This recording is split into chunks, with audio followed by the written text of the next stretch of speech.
Welcome to Natural 6. I thought you were going to say to Jurassic Park. I've done that once before, and it scared Holly. Yeah, I don't like dinosaurs. She's very scared I of don't the like dinos. dinosaurs. I'm How quite do you fearful. feel about dino nuggets?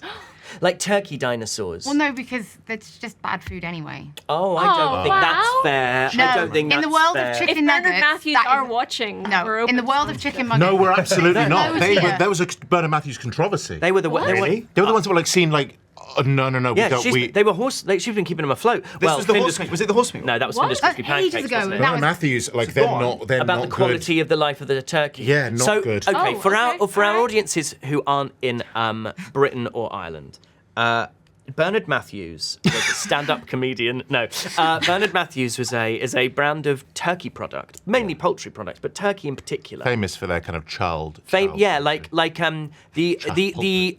I tell you what, it's the turkey equivalent of alphabetti spaghetti. Yeah. There you go. You know, Yeah. it's that sort of thing, and Spaghetti hoops, yeah. yeah. And for the people who are in the British Isles and Ireland, spaghetti hoops when I say alphabetti spaghetti. SpaghettiOs for those in America. And for those in America, of course, I would Wow. mean spaghettios when I say spaghetti hoops in response to saying alphabetti spaghetti while talking about. Bernard I know. Matthews. Chicken They're nuggets called- in the shape of and dinosaurs. in the UK, they Turkey. were called turkey dinosaurs. Yeah. And they still are utterly delicious. Yeah. They are fantastic. You get the Stegosaurus, you get the Tyrannosaurus Rex, you get It was a the- diplodocus. Yeah. The Pterodactyl? No, on. the Triceratops. Hold on. Triceratops is a good one. You say that again? Diplodocus. He's How do you say it? You mean diplodocus? Yeah. I say Diplodocus. Diplodocus. Do we, because I this is don't one of those know. things where, I used to as a say kid, you read Diplodocus. it, I used to say and then you Diplodocus. realise other people say it a different way, but you don't realise for ages. Ankylosaurus and Ankylosaurus. I'm going to suggest that Ankylosaurus. there are very few communities that exist which are more likely to correct us, and I'm asking for that, or give context in the YouTube comment The section paleontology community. than people who are watching episode 57 of a D&D show. I think there are a fair amount of people who really like dinosaurs. Oh yeah, because I worked Yeah. on the Jurassic Park, Jurassic World video games. With didn't your I? hands over your eyes the entire Oh, time. it was very. It was like. It was like look, So you know, wait, you you go into couldn't therapy, study- like a friend of mine's frozen celiac therapy. and worked on Overcooked and just couldn't go Yeah, anywhere it's near. horrendous. crazy. Yeah, I did have to work on. So you couldn't stand Harry saying "Welcome to Jurassic Park," just don't but like you worked for years on a Jurassic Park game. You know I- the difference though. They paid me. Can I get us back to the subject at hand? Turkey dinosaurs. Yes, which is turkey dinosaurs. And it's about foods that, as a kid, you loved and thought were delicious, and now you have no idea if they're actually delicious, or if it's just the association. you were a dumb baby. The other day, literally yesterday, I had chocolate-coated animal biscuits. Which Oh, I how were had they? They were delicious. They were so good. I need them chilled though. I can't have them at room I need temperature. chocolate. Another big one that I haven't had in a long time, but I bought recently because I want to have it as summer's coming up, butterscotch Angel Delight. I used to love Angel Delight. Mm-hmm. Angel Delight is a powdered, semi-custard, semi-jelly-like substance, which you just Sell pour it to cold us. milk on and whisk it up. It's a very, 70s... You have to work for it. You do have to work for it. Although with the advent of the electric whisk, you have to work less than you Yeah. used to. My We all work less than our grandmothers. my favorite thing Welcome as to a kid. Natural. No, my favorite thing as a kid was the things that you could get, which were the little fingers with the chocolate dip that you'd like. dip Oh, chocolate. yes. Like a churro. Dunk- Oh no! No, they were like they were almost like and they came in a breadsticks pot- with and they came in a Reds. pot. What were the Choco Dunkers or something. Dairy Dunkers was the savoury version. Yeah. But Yes. they weren't made by the But same you'd company. get like a pot of like Yeah, I'm 6 doing little it. things, Yes. and then a searching it. tiny amount of chocolate that you would dump in. Yeah, you'd have to like really They're ration. called choc- Really ration the KP choc- choc dips. Choc And they're like- dips! They're like dark blue. Yes, like- yes. I bet you can still find them in Iceland. Oh my I gosh. feel like You can that's still the get type them of on food. Temu. Bad quality biscuits. Thank you for You can everyone. get 24 of them on Thank Temu you for all of the for community who do £11 bring me like lots of different chocolate things. Obviously, chocolate does make me tired, but if I would love a chocolate. That's my thing. I get Tony's Chocolonely these days because that's my favourite chocolate. Did you get any Now, MCMs? Have you No. heard though? Oh. Today. that- Today. I don't want to say this as fact because I don't know if it is totally, but they've been lying supposedly about their charitable giving. Thank God you're bringing it up on content. I tell you what, nothing I we tell you can what we enjoy? must do in the episode, potentially live on Powerful Chocolate Company. Is there nothing left that we can enjoy? But that is We can't enjoy allegedly turkey we're dance talking. first or Allegedly- Alex is not endorsing or really engaging with these rumours. No. He's just reporting that he's heard them because, from his point of view, and the current position of Natural Six is that until anything has been concluded, Tony's Chocolonely have done nothing. I just do unbiased integrity-based Hey, reporting. You And throw this ideas well- into the room and go, just leaving it there. This well really needs Well, just bring it to the yet table. more legal hand grenades from Alex Do Jordan. you? Maybe I'm remembering this wrong. As a kid, do you remember the whales, the breaded whales that you could get and eat? Oh, yeah, No. breaded. As they in be- a Are you talking whale. about like a Billy Bear? Would they be bird's eye then? Those It ones. might have been like a breaded, breadcrumbed whale. A fish finger wasn't what child was- friendly Well, enough. no. Now it's going to be in whale shape. Can I also say one of the things that really puts me off about fast food is if I'm going into a chicken shop to eat murdered chickens, I always find it weird when they have the chicken as the mascot. I'm like, is this chicken ruling over other chickens and killing Now them? here's something fun. The London chicken shops, right? Sam's and You know when they all look like Mollies. they have like the same logo but not? Yeah. There is one man who designs all of them, and he has a system and a pattern, which means he can make them all one thing legally distinct from one another. So if you set up a That's chicken shop, clever, you go to actually. this one guy, I and like he's just done that. all of them. For It's like the 34 guy. years. It's like the guy who apparently is the DOP for all the cheese pulls on the pizza adverts. So I don't know if this is apocryphal, but there's like one guy who's been doing all the cheese. No, but that pulls is on like pizzas food for years. photography is a very fine art where Yes. they use glue and like Yeah, all Yes. kinds of very like weird. materials to make. This that is very beautiful. tinfoil hat, and I love it. What I mean is, slim chickens, love it. Slim chickens, I think, is the best. And I They will do. endorse The this. attendees are great. The attendees are incredible, but their mascot is a chicken, and I find that very strange. Yeah, but it's a Did cool we chicken. go to Slim Chickens together Yes, when we went have- to see Idols? Yes, we did. Yeah, that's where we went. I took you there. I went. That's where we're going. Slim chickens, but at least like KFC has the the Colonel. they have the colonel, Yeah, a we're not man eating who him. does the murdering. Yeah. the The man who does the murder, which is much better. Murderer in chief, Yeah. Colonel Sanders. But the cartoon chickens are probably in on it. You know, they're like leading their brethren. It's to their really sinister. because it's like they stay alive at the cost of. Wow. But that makes sense. Like Vichy chicken. So at some point, you've just got to look out for yourself. Exactly. Wow, General Patin of the chicken world. Right. Okay. we just never think about it. It's like there's a cool chicken We are now. that's the head of the chicken murdering. I also want to say I don't fully understand the Vichy regime, and if I'm about to be sued by the family members of First World War General, and then I believe Oh, leader but of Vichy libel France, today. General I'm fine. Pétain. I actually apologise quiet. if I was Sorry, incorrect. slander, because we're saying it out. Also, I apologise if you're a vegan or a vegetarian. You had to listen. This has to been a that. nightmare for you. Let's briefly talk about our favourite vegan or vegetarian food. Do you know what I really want to try? Seitan. Haven't had it. Here it's quite interesting. What is that? It's like a mushroom or soy protein. Seitan. There's Yeah. a really great place called the Temple of Satan. Great name. Nice. That does really, really good. There must be Hail Satan as a Must be. as a As a brand. yeah. It doesn't do well in the Bible If Belt. there isn't, you can have it. Let's say hi to our heroes. Dear Satan. Dear Satan. I'm Aoife Wilson, and I'm playing Dolly de Winter, the Tiefling Bard. I'm Alex Jordan, and I'm playing I, the Kobold Rogue. I'm Doug Cockle, and I'm playing Kelnis.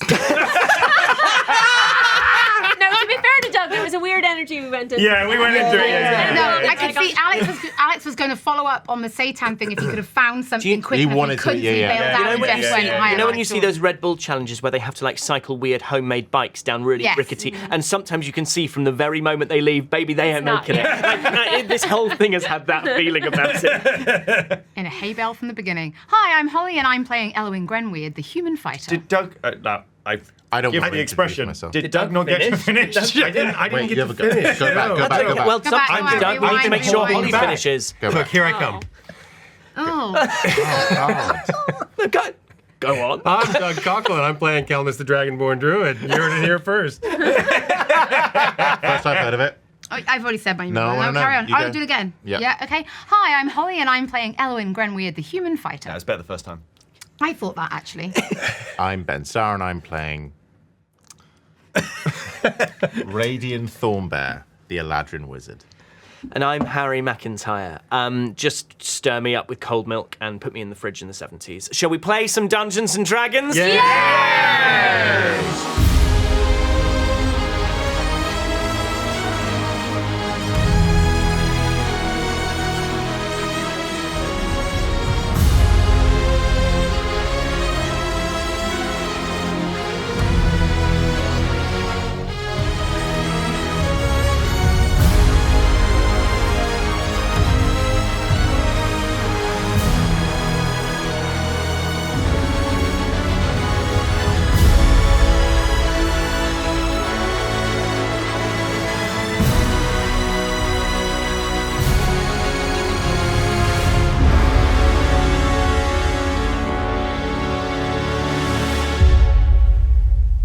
Last time, Wow. you began as manifestations of Elra, Kelra. You began as manifestations of Elra. Kelnis's former friend and fellow novice of the Circle of Wildfire emerged from a dilapidated hut in an area of marshy, decaying forest. The spirits attacked you with savage blasts of necrotic and force energy, the prime Elra focusing on Kelnis and impairing his ability to heal whilst fixing I, the character not the me, and Dolly in place with a stunning mind twist attack. After the initial barrage of aggression from Elra and her four aspects, Patricia, Fanny, Mildred, and crowd favourite Moya, you feared the worst. I was rapidly losing health. Elwyn was doing what she could to intercept and limit damage to those beside her. Dolly was still held in a stunned stupor, and Radian separated himself to draw fire from the smaller spectres and attempt to take them out. Kelnis, recovering after the initial shock, cast Aura of Life, limiting the damage dealt to you by the Spectre's primary attacks, and ensuring that any who fell unconscious in his vicinity would be instantly revived. Still, attempts to harm Elra were fraught with difficulty. The noxious somnium mushrooms of this place releasing clouds of spores that caused attacks to be made with disadvantage. Radian was insistent that someone had gout or trenchfoot, and I did a series of excellent Pat the Fanny adjacent puns, as well as other beautiful and important work to do with Hank spitting seed on Fanny. Meanwhile, you downed the first of the aspects of Elra before Dolly, still unable to pass her saving throw, fell to a critical hit, despite a recent casting of Mass Healing Word from Cal. Spurred on by this attack on their friend, I and Elwyn combined to destroy the Prime Elra, her aspects turning to dust as she fell. As you vanquished your foe, Dolly was brought back to consciousness by Kel's Aura of Life, and the Dragonborn cautiously picked his way towards the decrepit house where Elra had once lived, the somnium mushrooms crumbling to dust around him. Reaching the building, he sensed something moving in the rubble. It was Elra, alive, having slumbered somehow for decades. Neither of the old friends could quite believe that they were looking at one another, having spent so long apart. As Elra emerged, she seemed to be literally breathing life back into the forest around her. It was waking just as she was. There was much to discuss, of course, their time apart, Elra's isolation, and Kelnis's culpability or lack thereof in her plight, though Elra still maintained her old irreverence.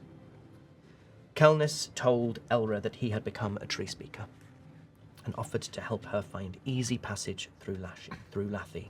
He then made a meagre broth, called her the one word the YouTube algorithm cannot handle, and she went to sleep.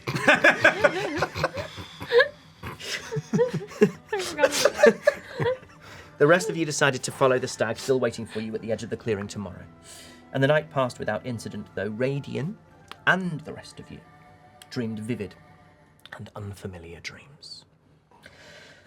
Elra had woken early, and Kelnis found her sitting on her decking, considering the work her house and garden would need so that she could return them to their former glory. She and Kelnis parted with fond words, the Dragonborn creating a tunnel of trees down which she disappeared. The rest of you gathered your belongings and followed the stag deeper into the forest. And that's where we are now.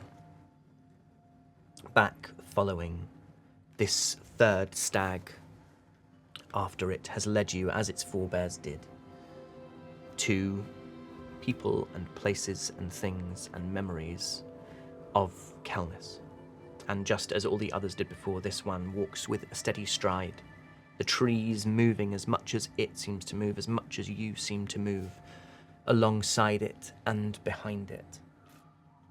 And it leads you, again, to this great clearing, this stone in the center or somewhere in the forest. And it leaves you at the center of this stone, returns to the edge, rears up, slams its hooves down and turns and walks into the trees and disappears, and there is one stag remaining. A skeletal 4 legs, the rest of its head and body replete with snow-white fur. How long do you think it's been out there? In the real world? I have no idea. Seems like an age since we were last here. Seems to get longer and longer and longer every time we go away and come back. Lathy has a way of making time both stand still and rush ahead at the same time. I guess when you're in Lathy, the outside world doesn't really exist. In many ways, it does not. One stag left. What do you think it's going to show us?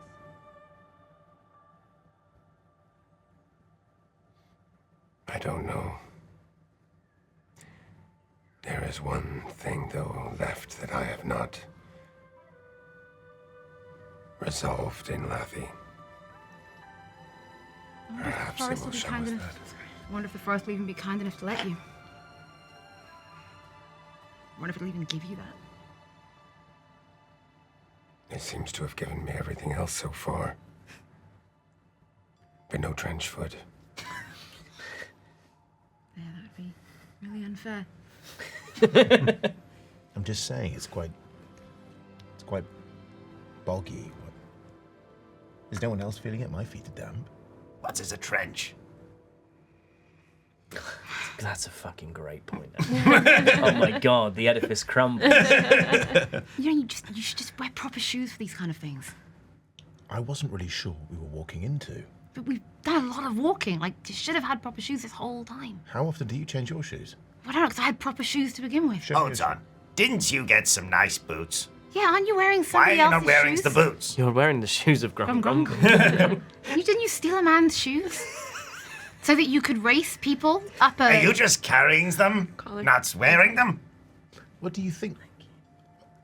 Wait, maybe it's not trench foot. Did you check the shoes before you put your feet in them? No, I just... And I pull out the bag. I'm just holding the shoes. They're not on. So, sorry, was you barefoot in there? Hold my feet up. I'm... He is dogs fully out in barefoot. They are a fungal mess. They are a network of nonsense. These Talk people. about somnium. There's all kinds. That is Yeah. dreadful stuff. You can hear it talking. I just... You can hear a tiny as Radiant raises his feet out of the bottom of his robes. You hear a tiny voice going, "The light, it burns!" Camera? Is that you? So what do you... Am I the only one who's barefoot right now? Well, yeah. Well, I boots was of wearing speed, nice boots of boots of speed. speed. But why? When I got the boots, I thought they looked so nice, and I didn't want to ruin them, so I just put them in safekeeping so they would still look nice. So what happened to your original shoes? You just threw them away.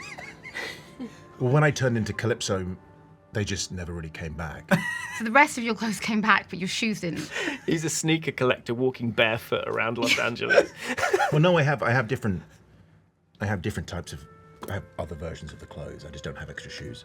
Just one pair of shoes. I think it's a testament to your spirit that none of us have noticed before now that you've been barefoot for days.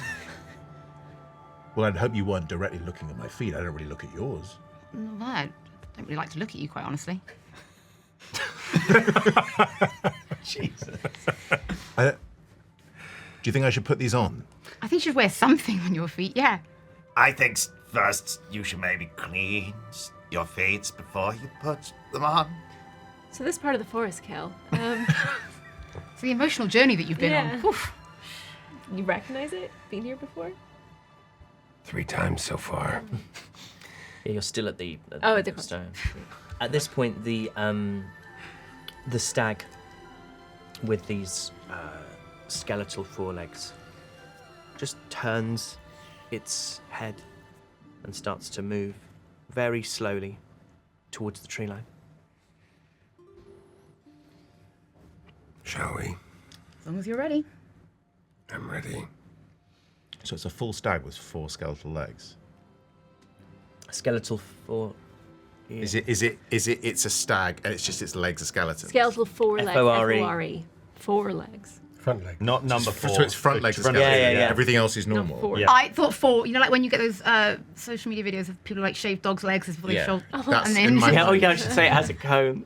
yeah. It keeps trying to. You can see the stitches are still there on the Yeah, they've knees. shaved it because they had to put the IV. Yeah. Yeah. Aw. Um, After you, Kel. We're with you. I follow the stag.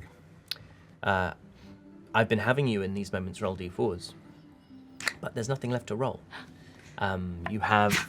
What did you get? Got 2. Amazing. It's exactly where we were going to Do go. I then. go somewhere else? Yeah, you go. Yeah, you're Split going the full frog. party. Yeah. Here's So Radian wins, but the rest of us are just going to play the rest of the campaign.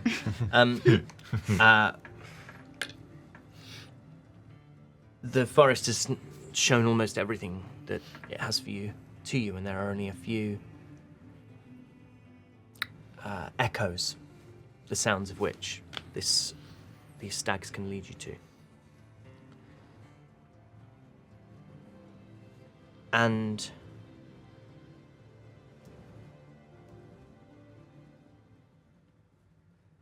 the first thing you hear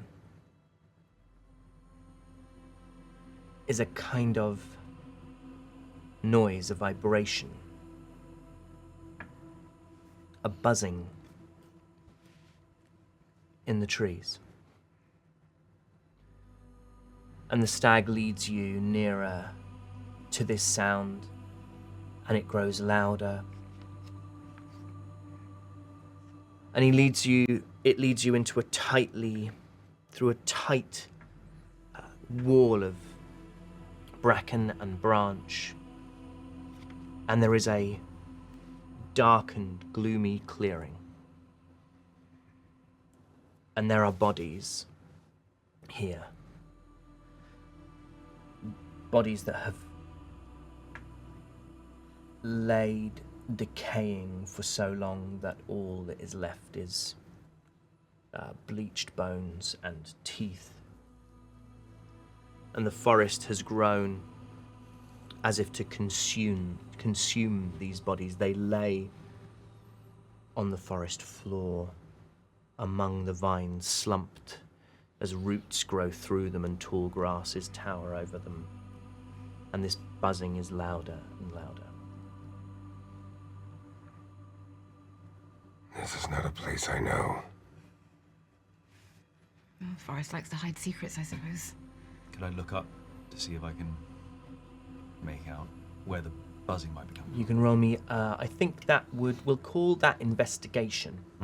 Because I think you're looking for a specific thing rather than just taking in a vista. 4. The bracken and the branch here is so tight that it almost feels like you're in a cave, and therefore the source of the sound is hard to determine because it's sort of bouncing off branch and trunk around you. Big scale. Any guesses what's is going on up there? I haven't a clue why. I want to take a few steps forward and investigate one of the bodies, see if there are any items that might give any kind of clue as to who these people are. Absolutely. Roll me investigation. I'll help him with that. Yep, you can roll with advantage then and take whatever is the highest of these 2 rolls plus your investigation modifier. It's a 12. It's 12.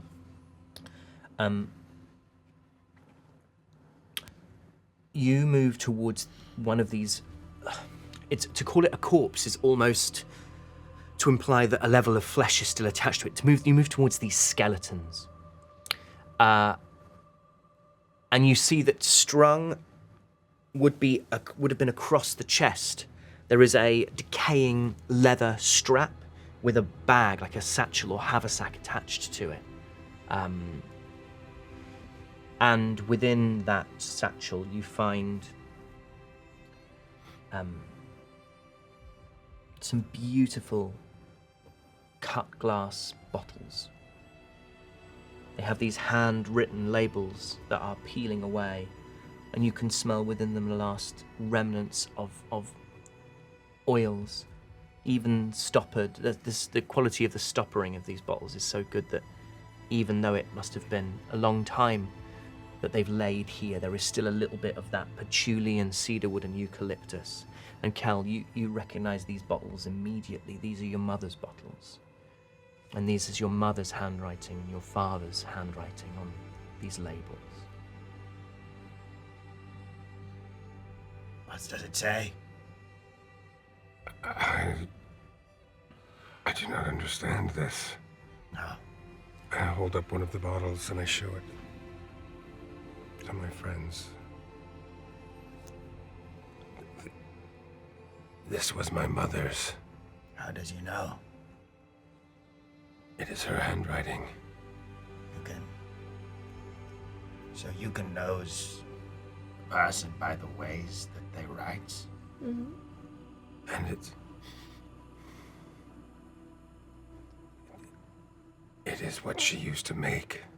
What does that smell bring back? What's the image that it evokes or the memory it brings back in the moment that you unstopper that bottle in this wave of scent and oil?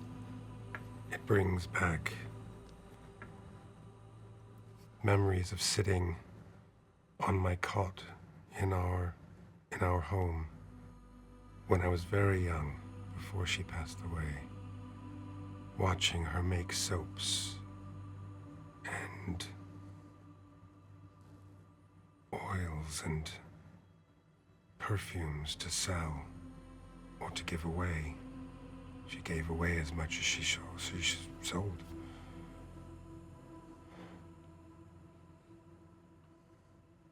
Woody smells, lavender and orange peel,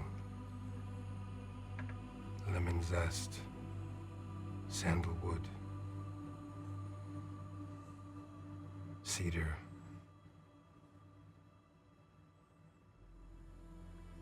Occasionally she would use mint,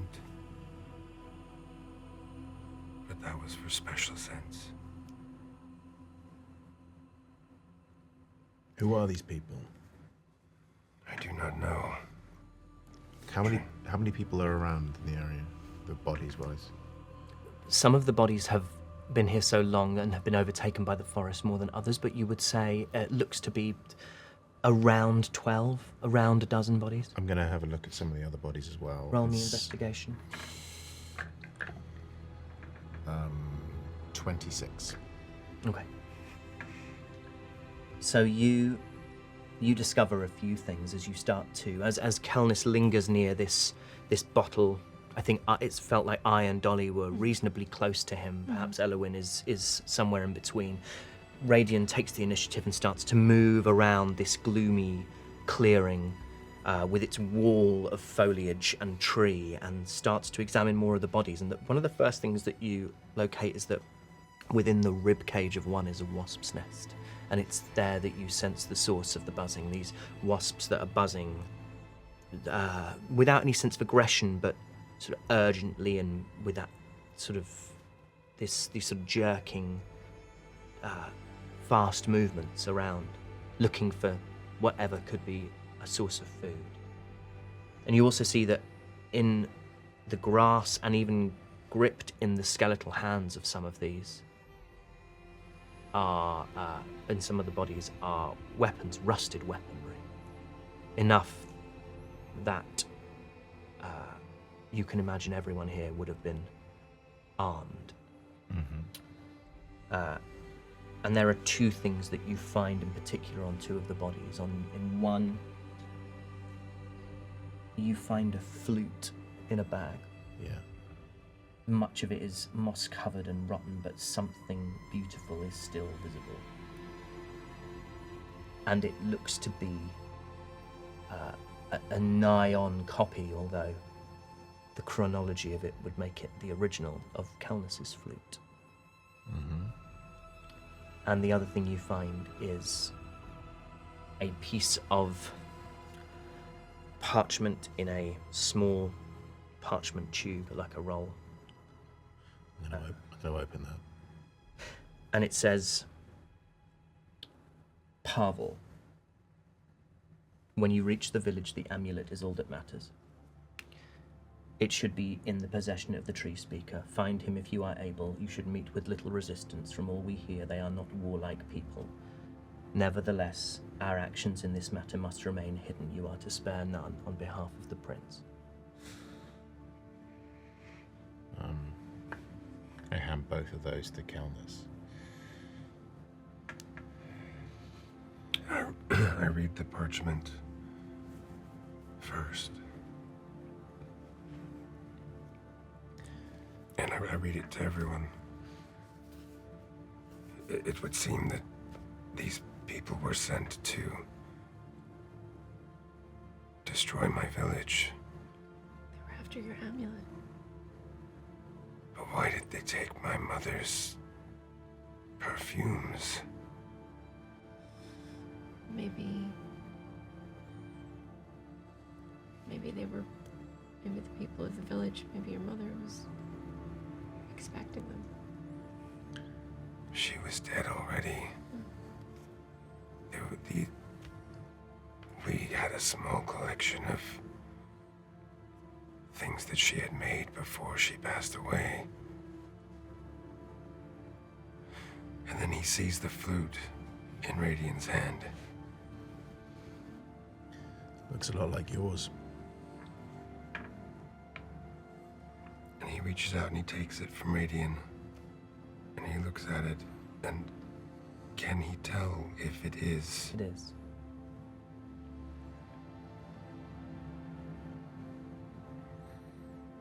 This was Ariana's flute.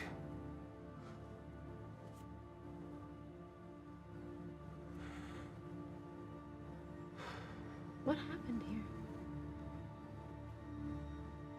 I do not know. Perhaps they're the ones who destroyed my village. Perhaps they looted. Perhaps the trees did not let them leave the forest. But I do not know. I'd say someone didn't let them leave the forest. With my analytical brain, Yes. I would love to survey the scene of the bodies. Yep. And get a sense of. I know you said some are more aged than others. Yeah. If a scene of if I can survey the scene and see if there was actually active signs of conflict or struggle. Or You're recreating a crime scene. I'm Yeah. writing it. Great. I will say, just to prevent you just rolling investigations, do you have proficiency in intelligence saving throws? Because I Yeah. don't want to mechanically impair you. Yeah. Okay. Roll me an investigation, roll me an intelligence saving throw, and we'll see how much of this you can kind of. Dirty 20. Dirty 20. Okay. Here's what you see. Within the skeletal bodies, there is no sign that they were subjected to blunt force trauma. There are no bones broken. There is no sign of fractures on the body. You look at the skulls. There is no sign of former contusions or as if they've been struck with weaponry. They look to have sat or laid down at the end. And when you look at the wall of trees surrounding you, you are able to discern that some of the trees, the trunks, bear the marks of weaponry, as if they attempted to slash their way out of this place. So it's almost as if the trees took them down. Is that my being right? They tried to Prevented them. It feels as if, in the same way that Artem and Solari could not leave, Yeah.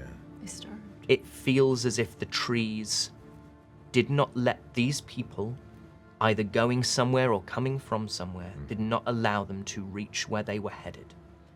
And that time and the elements did for them. Yeah. And based on my knowledge of what we know regarding our relationship with wasps, the wasp's nest inside one of them, would I be able to deduce the relationship? That's just a wasp's nest. Just seems to be a wasp's nest.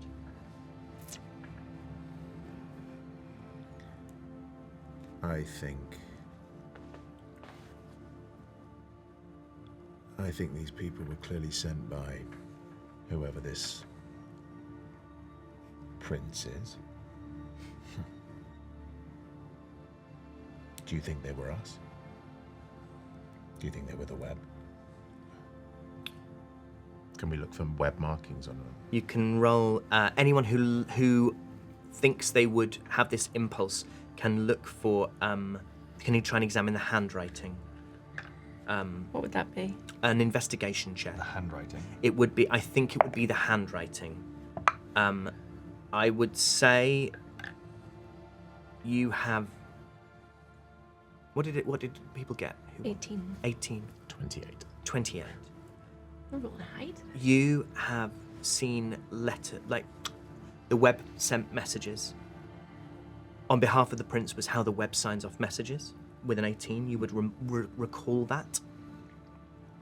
I will also say that with a 28, it's the spinner's handwriting.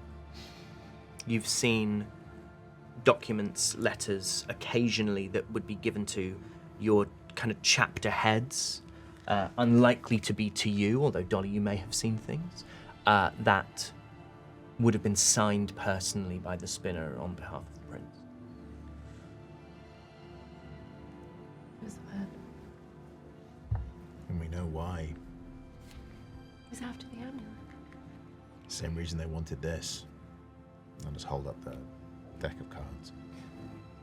But why the wasps? I don't know. Could Yilda have had something to do with this? You tell us. I mean, Yilda was certainly hunting members of the web. But these people had things from my village. Things that were personal to me. So they were trying to leave, trying to track you, and the Force didn't let them. Punished them. The Force was protecting you. Can I reread what the letter says again? It says... Pavel, when you reach the village, the amulet is all that matters. It should be in the possession of the tree speaker. Find him first if you are able. You should meet with little resistance. From all we hear, they are not warlike people. Nevertheless, our actions in this matter must remain hidden. You are to spare none on behalf of the prince. I imagine they came here looking for that amulet and they were not able to find it, obviously. But why my mother's perfumes and Iriana's flute? They needed something. They could have taken anything. They needed something important to you, looks like. Anything with a connection to you.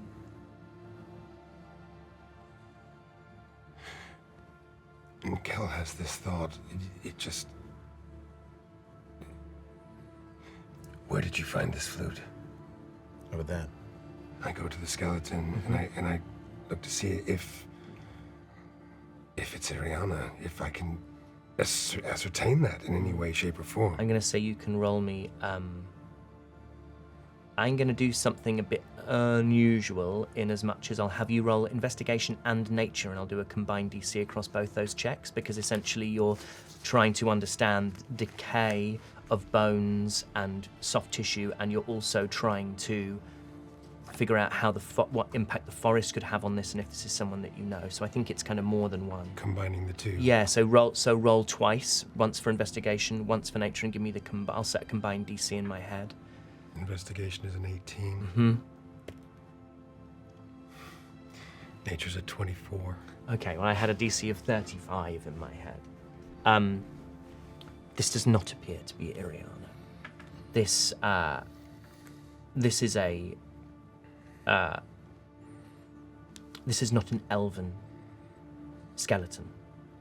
This looks to be more tiefling, a slightly shorter figure, but you can make out in the skull where horns once grew. Do you truly want answers?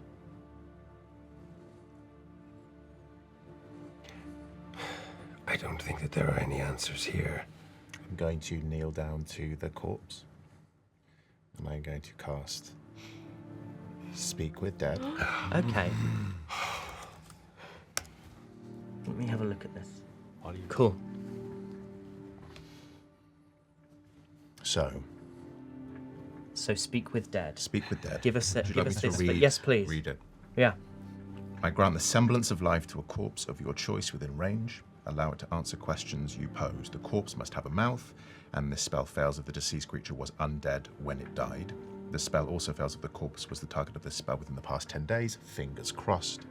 Until the spell ends, you can ask the corpse up to 5 questions. The corpse knows only that it knew what it knew in life, including the languages it knew. Answers are usually brief, cryptic, or repetitive, and the corpse is under no compulsion to offer a truthful answer.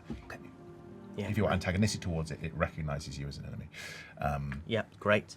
The spell doesn't return the creature's soul to its body, only animating its spirit. It can't learn any new information, doesn't comprehend anything that's happened since it died. It can't speculate about the future. Fun. This is such a good Okay. use. How does it look when you do this? We've never seen you do this before. No, you've you've never. never- Have you've you ever? ne- I would suspect you've never done this before, right? Well, who knows? What was Brian? Oh, Brian was animated. As animate dead. But also, Okay. you can only do that on something that's died more recently. Yeah. right? Yeah. This is. I Speak didn't with realize Dead. Speak with Dead could be. Speak with Dead. What are you doing, Radian? Trust me. And you see his hands almost like caressing the skull, as if it's almost like cradling something before it dies. It's almost like it's coaxing something back to life. It's very tender, and this is something that Radian has had in his book for a very, very, very long time. And it's something that he wrote without knowing. He didn't learn it, he knew it. And then you just see him stroke. And under his breath he says, "Come back to me. Come back to life." And then he just kind of steps back. And what you see is it's as if the bones, the edges of these bleached bones, almost take on a different quality, as if they are powdery, as if the edges of them has been worked at with some kind of abrasive, as if a dust is emerging from those bones. And the bones almost become smoke-like, leaving this central solid seam in each bone, but the rest of it starts to blur and turn into a kind of semi-translucent mist, and it is as if this partially see-through corporeal form, the colour of bone and the colour of dust, sits on top of the bones themselves, and you hear, What have you done, Radian? I actually move all the way back. This is unbelievably uncomfortable. and you watch as these like horns spread. It's a narrow-faced tiefling male, and they are in this position that they were in before, their head partially on a rock, their neck sort of cricks as they look up, and then their eyes meet yours, Radian. You are the caster. Can any of us ask questions? Yes. I'm not going to speak to it yet. No. We have 5 questions. Make them count. Cal? What do you want to know?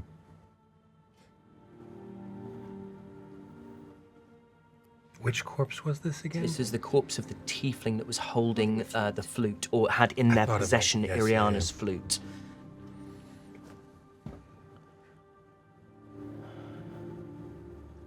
Where did you get this flute?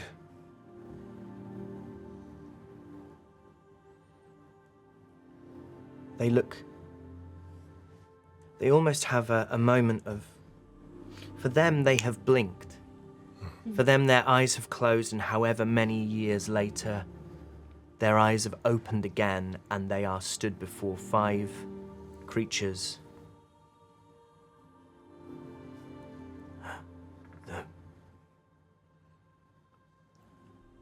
The village. A hut.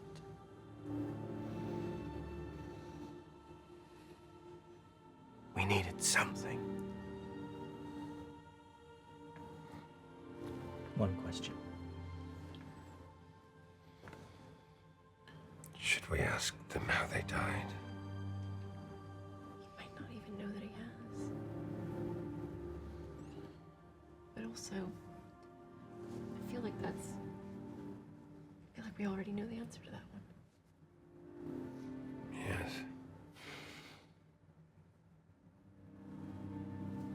I was not expecting this. I do not know what to ask. What about? In Infernal, I'm gonna ask, what did you do in the village?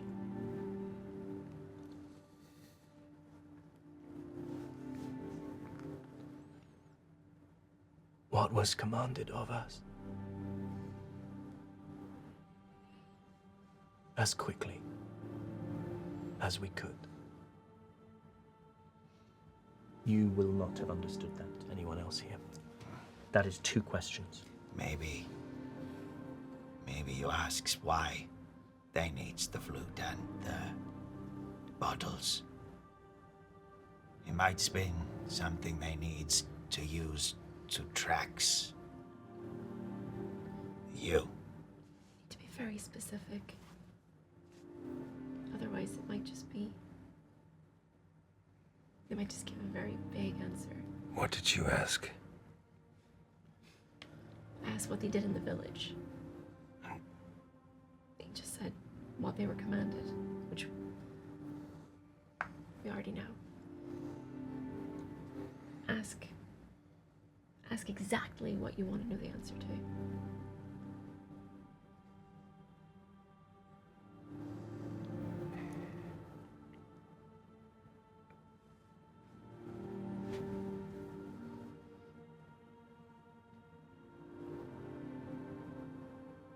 All we know is that they destroyed the village, killed everyone they could find. We saw in the vision that Iriana and Yilda escaped into the forest. Ask if they saw where they went. Or if they knew where they were going. Did you see where the owner of this flute fled?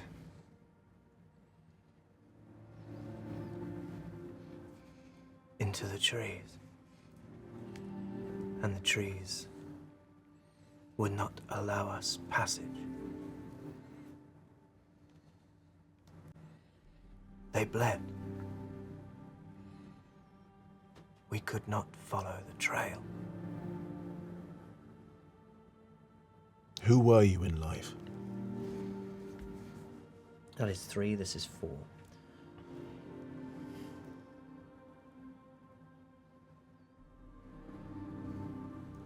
A silken thread in a wide, wide web. I'm nobody. You have taken items related to me. Why did you need items related to me? Last question. I don't know who you are.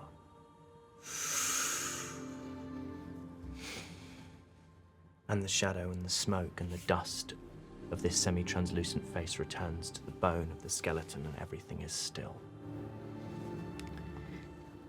It was a good plan, but ultimately, they're just a cog in the machine. They didn't have the answers. It makes you think, though. Why we do things without even questioning why. Why maybe we're a little bit different. A little bit, yeah. And what is that? No one ever thinks to question why they do something. Think about everything this tiefling did. They didn't even know who you were. And yet they took things of my mother's. They took Ariana's flute. And he begins to scramble around and look at other corpses and see if he can find anything else that is remotely related to him. Great, roll investigation for me. 12. You see, your tribe were weavers, carvers, and you see a little leather pouch that holds various whittling knives, not yours. You see a few little carved trinkets, not yours. You see almost like you would get quarters for a patchwork quilt. Little stacks of once fine cloth, faded now and rotted.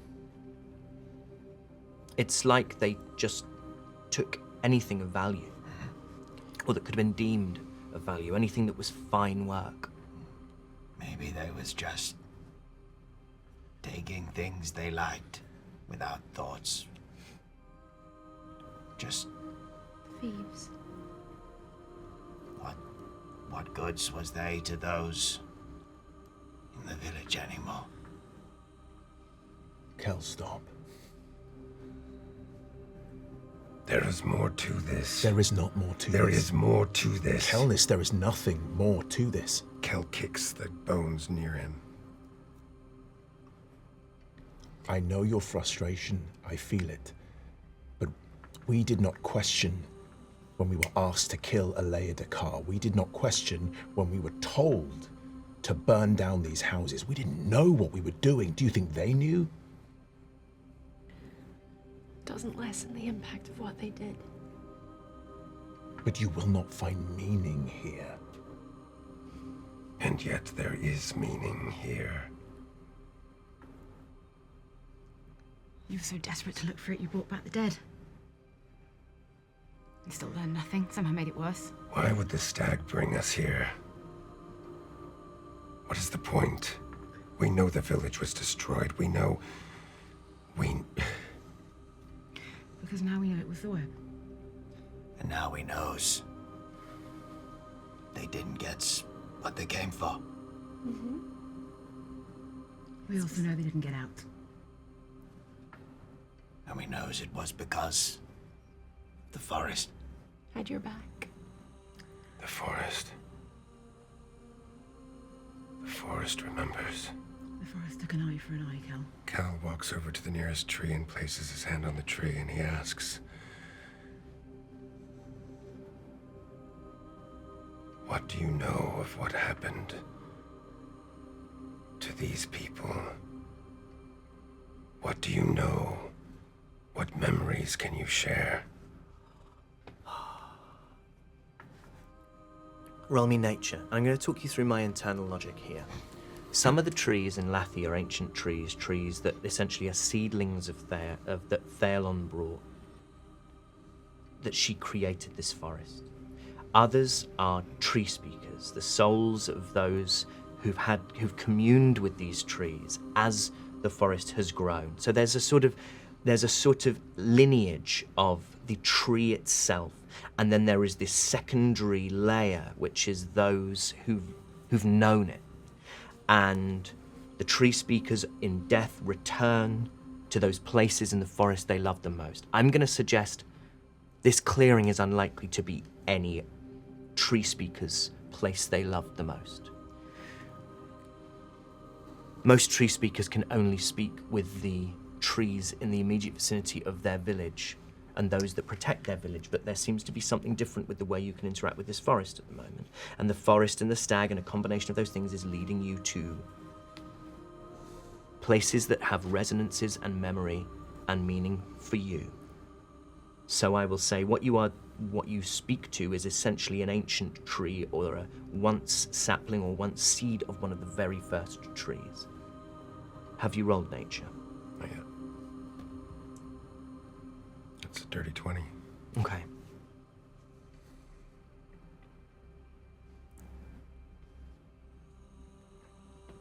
You hear in your head, reverberating within your skull, the violence, the horror of these that did such terrible things.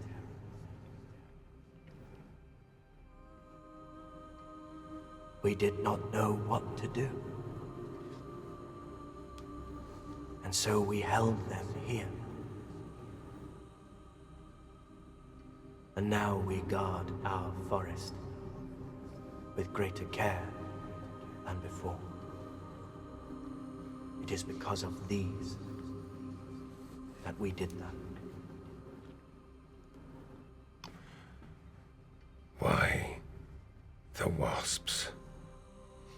this place? Of all places in the forest, why? Why are they here? Creatures wander where they will.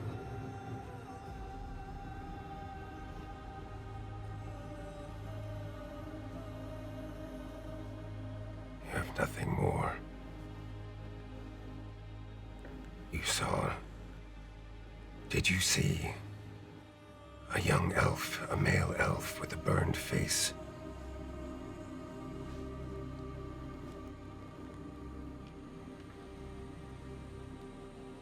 He came here once.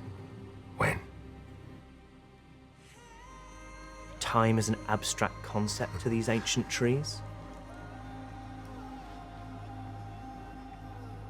Many acorns ago. He stood where you stand now. And looked. And read. And saw. And then he disappeared. Into the forest. Did he take anything with him? How he saw it is how you see it now. You are the only ones since. I take my hand off the tree. Cal, the web are thugs. They destroy everything they touch. Yilda was here. And left. The With flute. a healthy disregard for the web and everything they do. Yilda was here alone? The trees did not tell me. They just said that who I asked for was here. He left, having read the same note that we now have. That's probably why he's been doing what he's been doing ever since. Perhaps you are right, Radiant. Perhaps there is no meaning here. Perhaps there is only history. The remains of what happened many years ago. Maybe I am seeing meaning where there is none.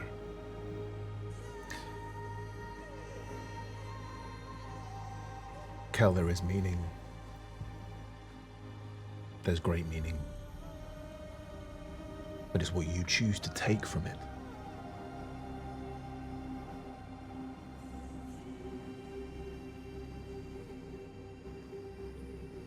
These people, nothing from this. These people are to blame, but they are no more to blame than we are. The person who is to blame, and then I get out the letter, is here. This is the person to blame.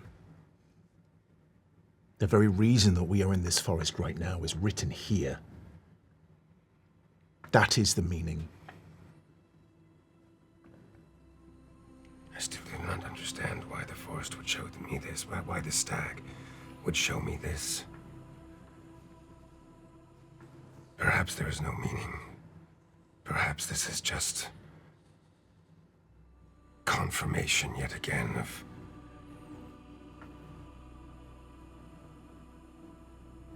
what my actions created.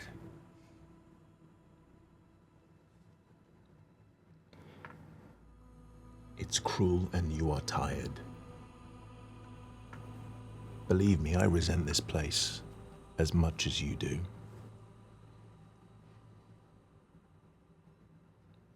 But you were wise enough once to temper my anger towards it. Heed your own advice. I am not angry with this place, Radiant. This is just a place.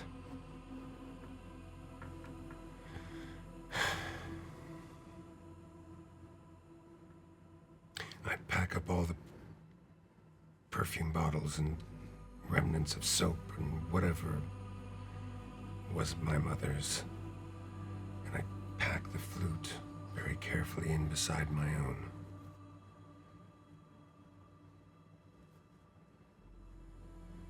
follow the stag. I don't say anything. I just walk towards the stag, expecting it to move. And it does.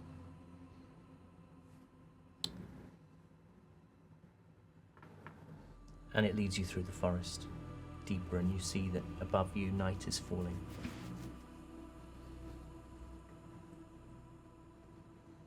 And you walk in silence, Kel. Just your thoughts and your anger and the strange, painful confusion of what you've seen and the meanings that could be and maybe and surely are not are a maelstrom. Is there anything that the rest of you do on this journey? I walks with Radiant. So, what you did back there, you could does to I? What do you mean? If I was not here anymore, you could does that to I. I would never do that to you. But where? What does that means of where I is after I is not here? It's just magic, Was they brought from somewhere to here or? I think it's just an echo. I don't think it's pulling you out of where you go. Just a whisper. Ellen's actually going to, if Kel lets her, she's actually going to put her arm through Cal's in complete silence, and she's not even looking at Cal. In fact, it's something she'd do with her brothers when, they were either angry with each other or they were angry at something, knew they were in trouble. They'd sort of walk in silence, just arm in arm, and that's where she is. She's just next to Cal. Mm-hmm. A different night, a different mission. Any of those bleached bones could have been ours.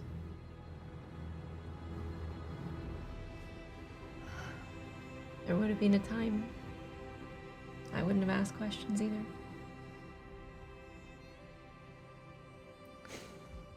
And there's this silence over all of you as you consider the possibility of that. The stag walks on and you walk on behind it. And then as quickly as the darkness fell, you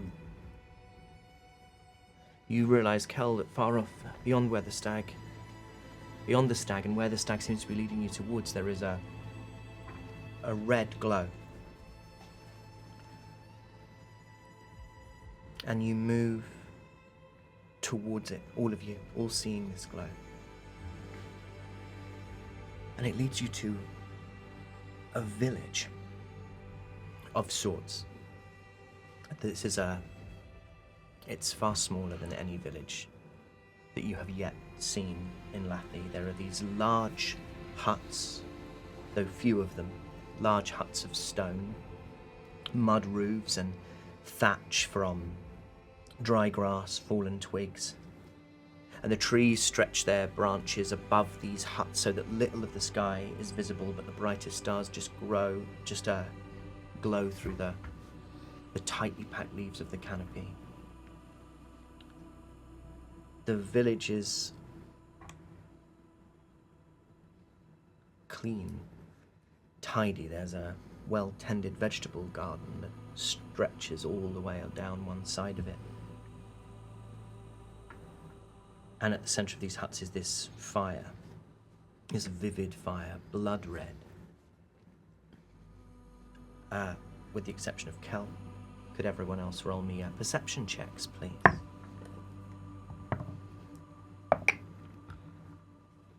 13. 6. 17. 17. 22. 22. 17 and 22. This fire is strange. This fire isn't flickering. It doesn't have that kind of movement. There seems to be no smoke coming from it. It blazes strangely upright and uniform in a way that is unnatural. And Kel, you know where you are. And if there were any doubts as to where you are, there are no longer doubts, as an elf with a shaved head, dressed in brown and red robes, sat by this fire, looks up and looks at you, Kel, and their eyes grow wide, and they almost punch the air. And they scramble up to their feet and they're running towards you, and it's Fabian. Fabian from the Circle of Wildfire. You are back at the Circle of Wildfire. Seeing someone get up and run, though, I'm gonna pull a dagger out and look. Roll insight for me as you do this, as you try to assess the danger. And I'm still got my arm linked with Cal's. That's 19. 19. That impulse is to pull the dagger, and you see in the run as they near you that there is just joy, and it's like watching. It's like when you would see this in Barun, in your time there, in any great city, when a member of a family leaves. Perhaps they're a trader or a merchant, they disappear to a distant side of the world for a very long time, the way their family greets them when they return. There is, as you go to pull that blade, there is joy that is just so clear across the face of this elf. And they run towards you, Kel, and they put their arms around you and hold your face, and they say, I can't believe you're here. Calness, what are you doing here? And they're just looking at you and touching you as if to make sure that you're real, that you're not an illusion of the night or their mind. And I'm so pleased to see this person. It's been years, many, many, many years. And I hug them back. And as they're touching my face and looking at me, I smile. And I give them a big kiss on the forehead. And I release Elwyn, and I put my arm around them, and I turn them to all my companions. And I say, this is Fabian. Fabian was one of my dear friends in the Circle of Wildfire. And I dare say still is, and I pat them really hard on the chest. Like repeatedly. Yeah. And it's like old, school chums. Yeah. You're a little too rough with each other. Yeah, and they are like, oh, easy there, big fella. Look at you. I mean, what are you doing here? How are you back? Who? Hello? Hi, I'm Fabian. Aye. That's his name. Aye. It's good to meet you, It's good to meet you. And Nice to meet you, Dolly. Dolly and I and Elwyn and Radiant. And Calness, dear Cal. Cal's back. Cal's back! And they turn to the huts. Cal's back! And a few heads poke out from distant huts, all of which are kind of clustered around this fire. There are some, Kel, that you recognize, or perhaps one that you recognize. A female tiefling, red skin, although that red is made even more vivid by this upright, ever-burning fire. And they put their head out of their hut and see you. And then they go straight back inside. Always wanted to meet your circle, Cal. Well, you will have your chance, Dolly. and that you would know is Yulia. And then there are two that you don't recognize. There is a surprisingly short dwarf, even for a dwarf, who emerges. Just like Fabian and like Yulia, this short dwarf is wearing red and brown robes. She has these small dark eyes that flicker a little in the firelight, that sort of twinkle and catch that red, and her hair grows in patches. And she walks towards you, and as she does, she's joined from the smallest of these huts by an elf, very young, perhaps late teens, they look to you, long, dark, straight hair, who is looking at you, this elf, with something like... Roll me insight, actually. 21. Okay. Suspicion that borders on hostility from this elf, but the dwarf seems very open. And Fabian says, Krelty! It's Kel! It's Kel! You'll like him. You'll like him. He's... And Krelty, this dwarf, reaches a hand up to you. It's a pleasure to meet you, Kelnus. And I take their hand. And it is a pleasure to meet you. And I turn to Fabian and I say, I see the circle has expanded. Needs must, I suppose. There were vacancies, weren't there? First you, and then, Laz is gone. What do you mean, gone? Became an Arden. Somewhere near, Brack, he said. Laz became an Arden. Yeah, I know. Who would have thought? I know. It, well, it all got a bit tumultuous for a time after you left, and Elra too, and there was some disagreements as to the best path forward, and still waters run deep, but I never saw it in him either. But he was adamant things needed to be different. Anyway, this is Taro. And Taro, this elf, stands in front of you, doesn't reach a hand out, and he looks you up and down and takes in your companions. Oh, I've heard a lot about you. All bad, I suppose. Yeah. Taro is wearing brown robes. You recognize these robes. These are, so the robes you would know, obviously, Kel. The robes that the others are wearing, these red and browns, are incandescent robes.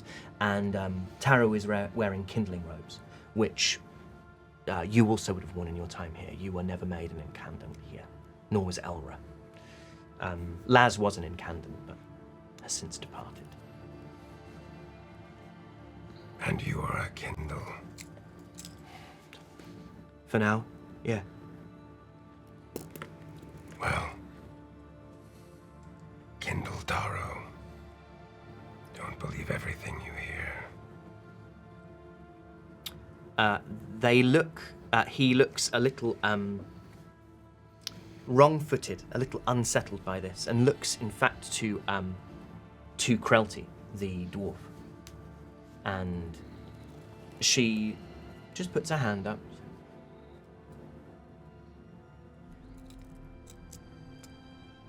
Rumors are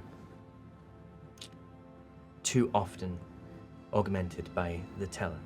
We will meet the Kelness here that we meet.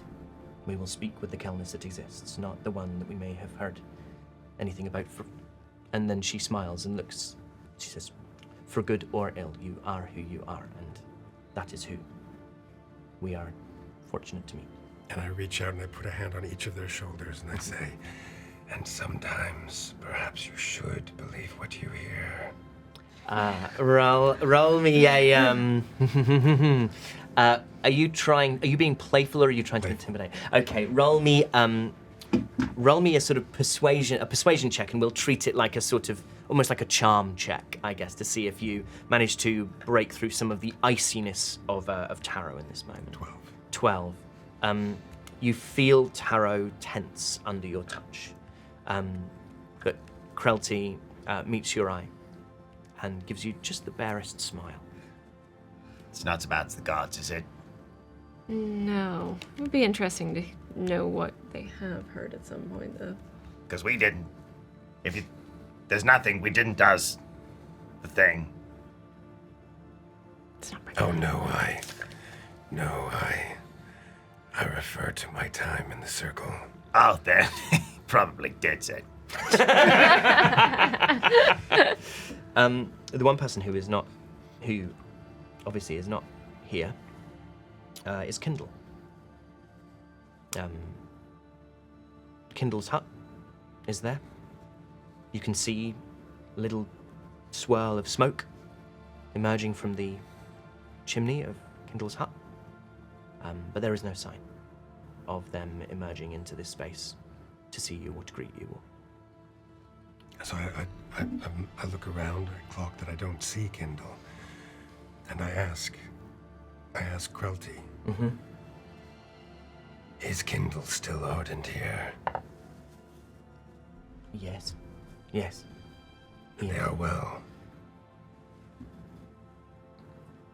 He's old. He's very old. Well, he would be. He was old when I was here. He rests in the night, of course. He rests more than he does not. I shall see if he is awake, if you would like to see him. Perhaps in a bit I would not wake him. Very well. I remember many years ago,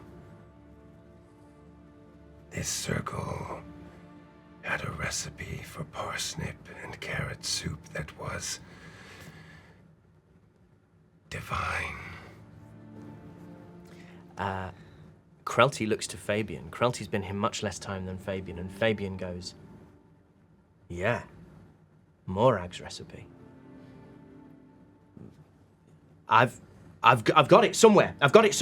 And they dash into their hut, and you can hear like just the sound of things being like turned over and pulled off shelves, and they emerge with this this tome of like this compendium of recipes that they've clearly like handwritten over. I mean, they've been here. Fabian was here before you got here. Yulia joined just after you, and then Elra was essentially the last to join before you left. But Fabian's been here a long time. Fabian, Laz, and Kindle were the ones that were here when you first joined, and in that time, Fabian must have been here. I mean, 40 years if it's a day. Maybe 40 years if it's a day. Only you could be thinking about food at a time like this, Kel. Are you not hungry? Just seems to be a lot of stuff going on. I'm impressed by your ability to really grind yourself in this moment. When you taste this soup, you will understand why I ask. I have the wild garlic. I have the parsnip. I have the carrot. I can what I haven't got I can busk. Give me half an hour. And they disappear towards this vegetable patch, and like they're just pulling things up. Fabian was always like this. Fabian hasn't changed. Yulia also hasn't changed.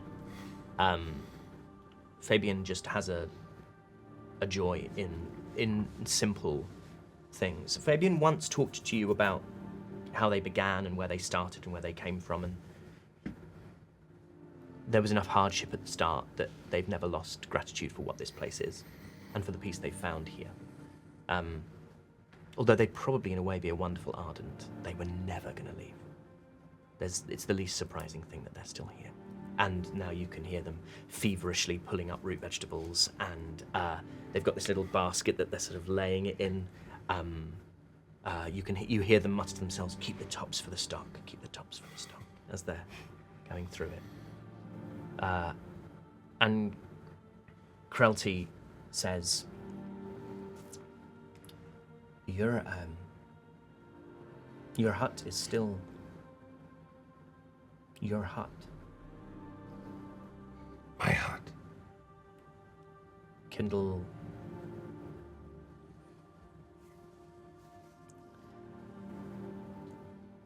It was an they look, she looks quite, she looks like she's not quite sure how to navigate this particular moment.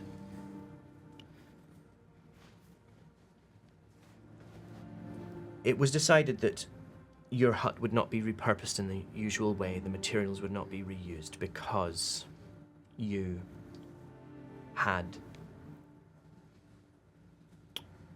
were a lesson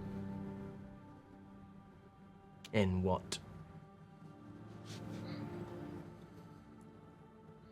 not to pursue. And there was anger for a time. Not so much these days, I don't think, but anyway, Kindle instructed it was to be left as it was. And you see your hut. And it's sort of the tradition here that the longer people are here, the more these huts kind of get expanded, and each time someone leaves, there's a sort of dignified scrabble for the building materials of their hut to expand your own. And so it's almost as if some of these places, I mean, by the time you see Kindles, there are almost like wings of it. And your hut is small, as you remember it. You spent more time sort of sitting outside it with your back to the stone than you did lying within it, but there it is. So your hut has just been left for however long you haven't been here? It would appear so. Did anyone clean it? I never did. He was young when he was. I was your typical, young adult. Just never did my laundry. There's a calendar of people leaning over cars. Why is there tissues? No! It is a shame that it was not repurposed. Kind of amazing that it hasn't been, but nice for you to be able to come back to it. And Kel breaks away from the group and walks towards his hut. Mm-hmm. What would you find in it? I walk up to it, and it's the same door. Small, utilitarian. A mixture of wood and moss and soil and some kind of canvas that's gone discolored.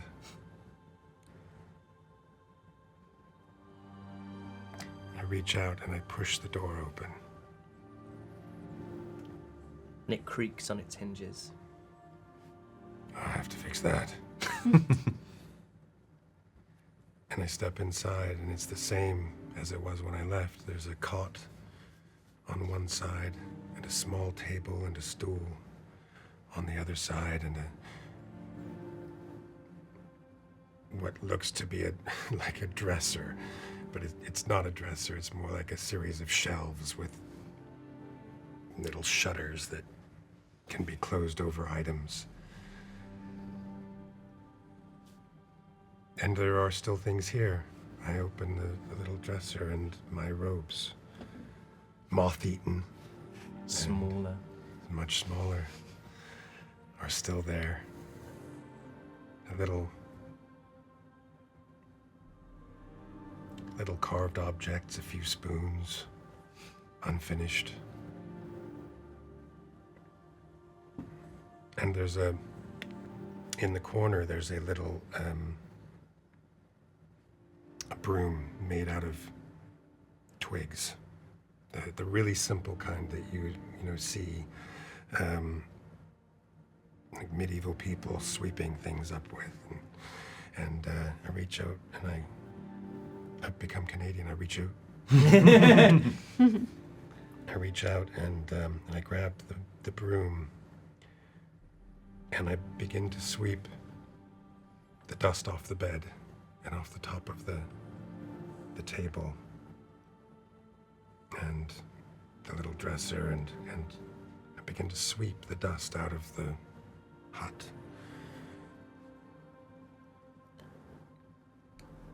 And I just spend a little time being occupied doing this, just cleaning it. And the rest of you who are outside, who are with Cal as he's sort of greeted by Fabian and by Krelty, and to a far lesser extent by Taro. Fabian starts to busy himself with a pot and a big slab of stone that they're using as a cutting board, and a really well-maintained knife, and they are working on putting together this carrot and parsnip soup.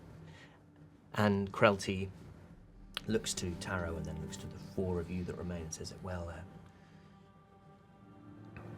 we should give you a little time. This is a strange place and a new place, and I'm sure you wish to be with Calnis and with each other more than you wish to have a welcoming party. If you need me, and she points towards the hut from which she emerged, you are welcome to speak. Kel's head pops out from his hut and he just says, ask them about the cider. It's good cider. And then he pops back in and you hear... We've been to a lot of strange places. This is one of the least strange ones, if you can believe that. Traveled wide. Deep. Far. High. Much and greatly. But not everywhere had cider. No. Taro, would you make sure that our guests have their cups filled? And Krelty fixes Taro with a hard stare and then disappears into her hut. And Taro goes into a little sort of a sort of man-made stone cave almost, which you think would remain cool through the heat of summer, and emerges with a great sort of skin of something which he pours into 4 stone receptacles.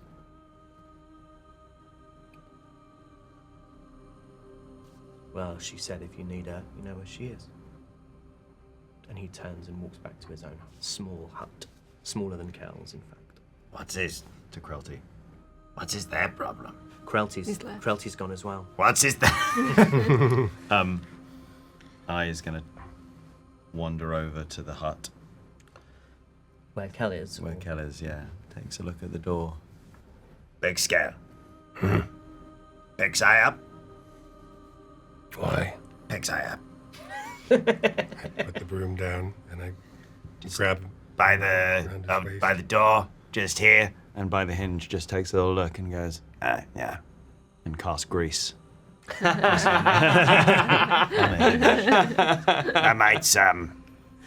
might does something for the sound. a very good idea. Thank you. You can put side down now. For the next minute, it opens beautifully. And Kel steps out from the hut and he walks towards his companions and he says, I cannot tell you how pleased I am to see this place again. He turns towards the fire and he reaches a hand out just to feel the heat of it. And it's not actually particularly hot. It doesn't burn like a normal fire. And yet you see that he is very definitely not putting his hand into it. And you see him bow his head, and it's as if he's saying a little prayer. He doesn't say anything, but it has that feeling about it. And the flame does a little jump and then settles again. This is the Everfire. This is the center of everything in the circle of wildfire. Each circle has its own Everfire. They're the heart of what we learn and what we do. They never, ever go out. What happens if they does? They do not. We do not let them. But what would happen if it did? I was always told that if the Everfire goes out, so does the spirit of the circle. The Everfire is the... It holds the meaning of the circle within it. Well, I'm glad that it didn't, Cal. You deserved a happier homecoming in all of this, so it's nice that you have it here. I am pleased to be back, though I have yet to see Kindle. Who is Kindle? Kindle is the Ardent here, the leader of this circle. Kindle seems to hold a grudge. Certainly against you. Yeah, considering that your hut was actually left as a bit of a warning. Yes, well, I left under a cloud.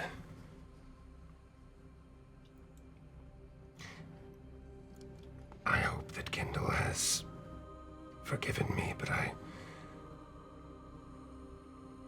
can only hope.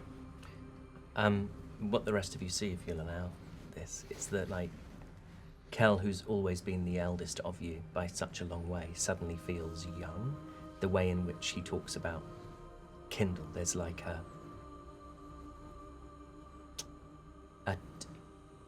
a lack of knowledge and a lack of experience compared to someone so old and who for so long was in a position of kind of mentorship position over him.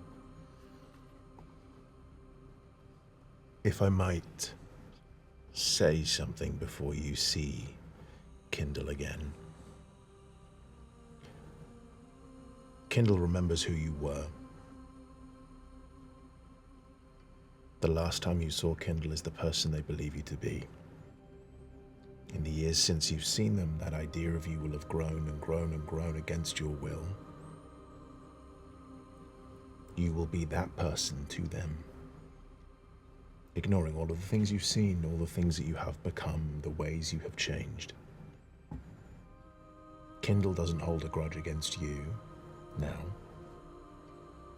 Kindle holds a grudge against who you were. Do not let them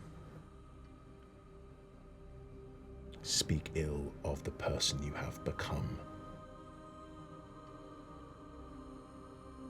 I know all too well that experience.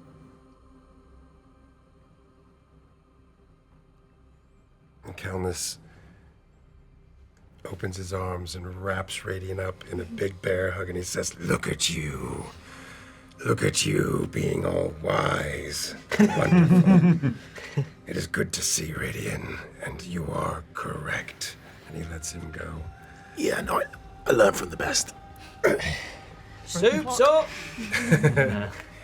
You see from outside their hut, Fabian is emerging with this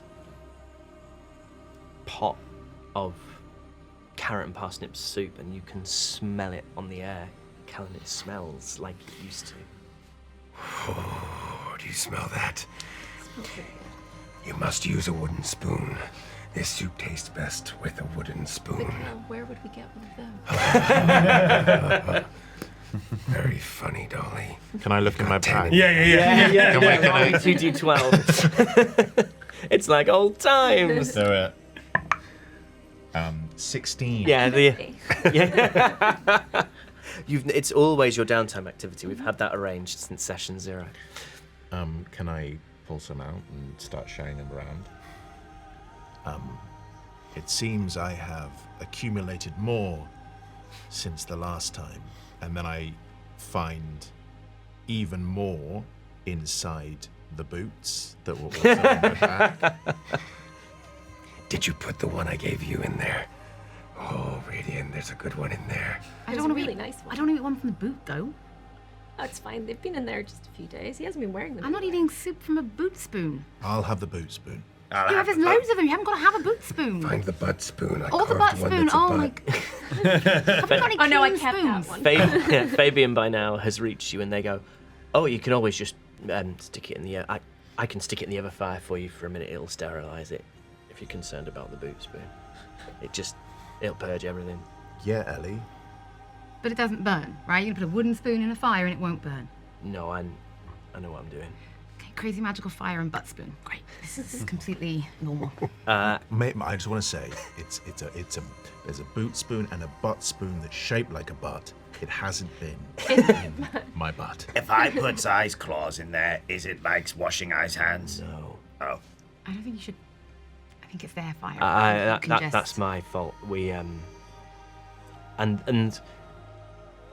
there's been so much joy in Fabian since you arrived. There's a moment when they almost seem to realise that actually they are an incandescent of the circle of wildfire of Lathy. They're quite an important person, and they're like, no, sorry, forgive me. This has been perhaps the best. This has been the best. I like that. And I've got a bit. I would ask that none of you approach the fire too close. What happens if your fire goes out? It's like asking what would happen if the sun fell from the sky, or if the moon were to cease to guide the tides. Okay, so what would happen if the sun fell from the sky? No one knows. It is impossible to know. All we know is that it will not. We have faith that it will burn forever as we have. Right. Eat your soup. Philosophical question. That's not how. You misunderstand faith, I think, a little. Which is fine. I think she misunderstands the sun. I'd love to hear about a time it fell from the sky. We have stories about Every evening it falls. We have many stories about it. It goes away quite a lot. I think maybe what I is referring to is that we are in unprecedented times. And we do not wish for your fire to go out, but we have seen things that would never happen, that should never happen. Previously thought impossible. There's a lot going on outside of Lathy. And I think preparing yourself, even in your mind, for that eventuality might help. And they really properly consider this. And they sort of take their eyes to the fire.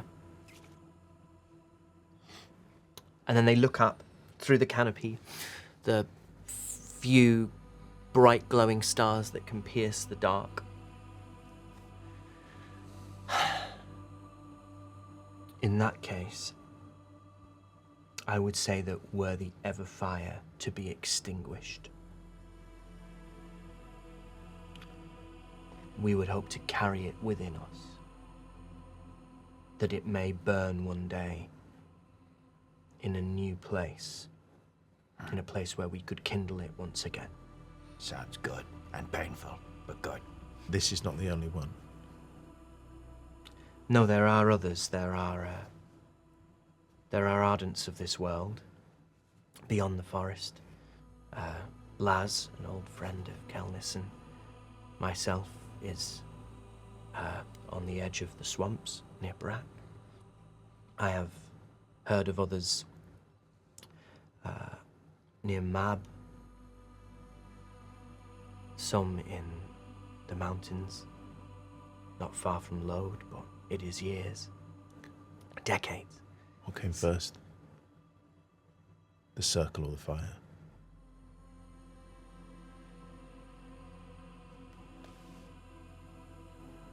Your friends ask very pertinent and quite unknowable questions, Cal. My friends have seen a lot. I don't know, Radian. Perhaps I should have asked that myself. I'm sorry if I'm asking, if I'm stepping out of line. No, there is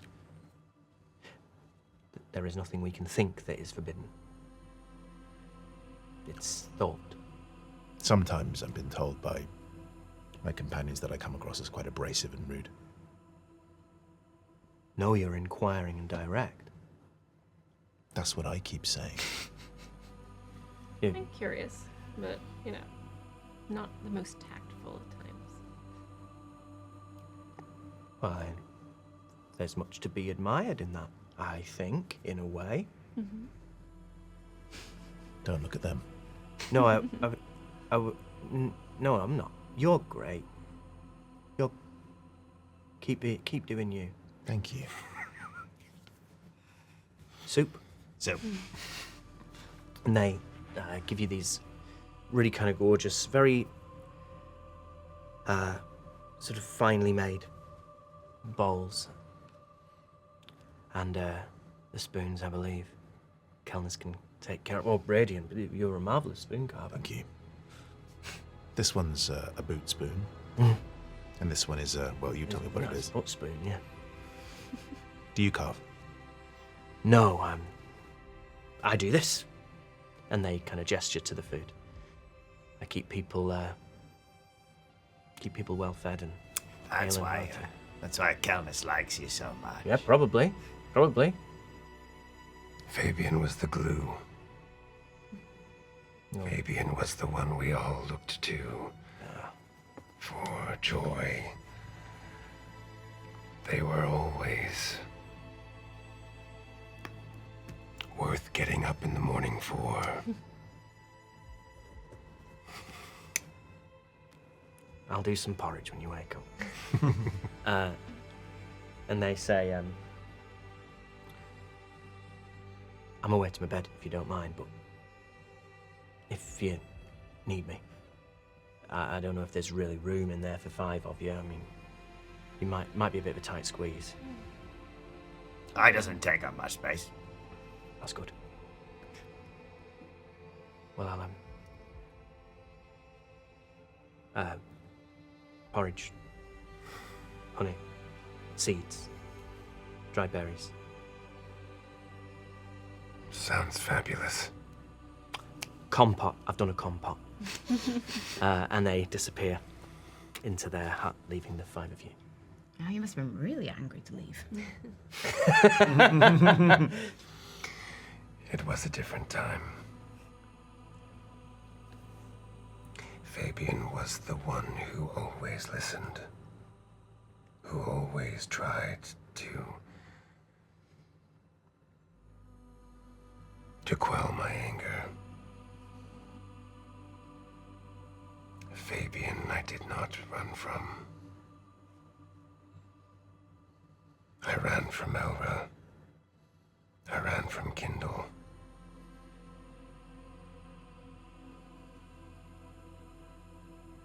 I ran from Laz.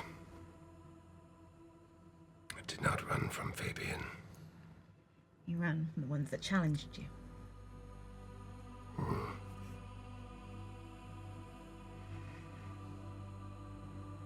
In one way or another, they all challenged me.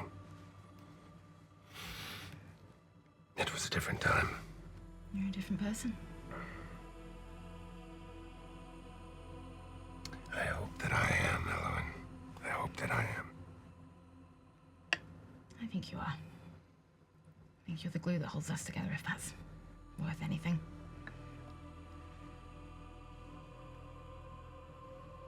Well, thank you for that.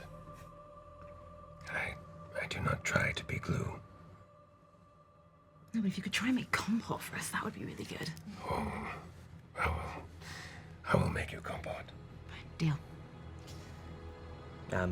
The circle has essentially fallen quiet now. Everyone is in bed.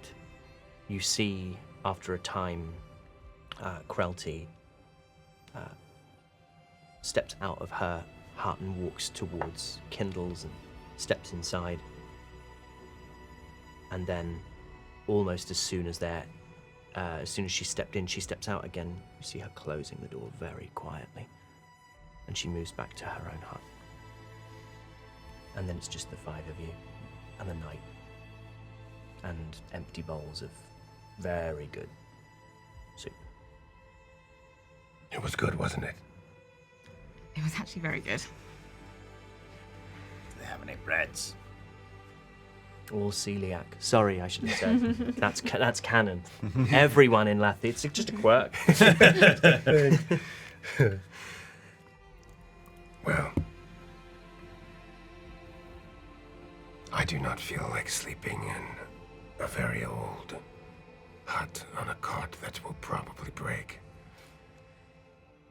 I much prefer the stars. I completely agree with you. I'm much happier out here anyway. Just enjoying working with the fire. It's nice out here.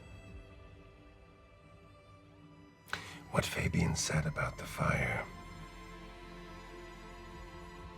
Do not touch it. It does not have the same heat as a normal fire, but it does burn. What do you mean? Were you to place your hand in that fire,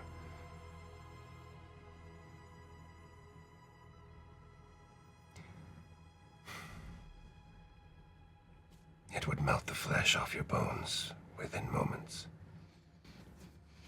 Don't touch the magic fire. Got it.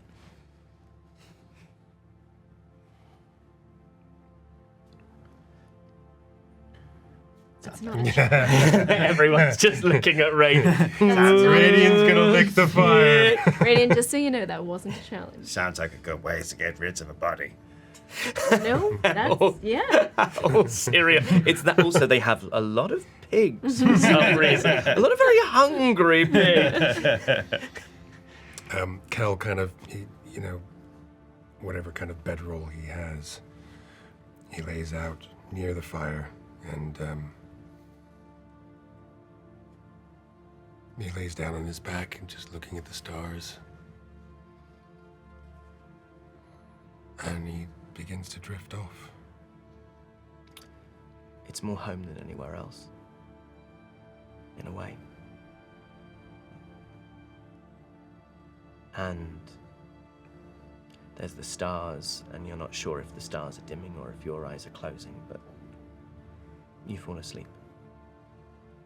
I take some time to cast the ritual to summon you. Mm-hmm. And just sort of digs a little hole out in the ground and just curls up next to it. Yeah. And just sort of waits for the morning. Yeah. Dolly, Elowen, Radiant?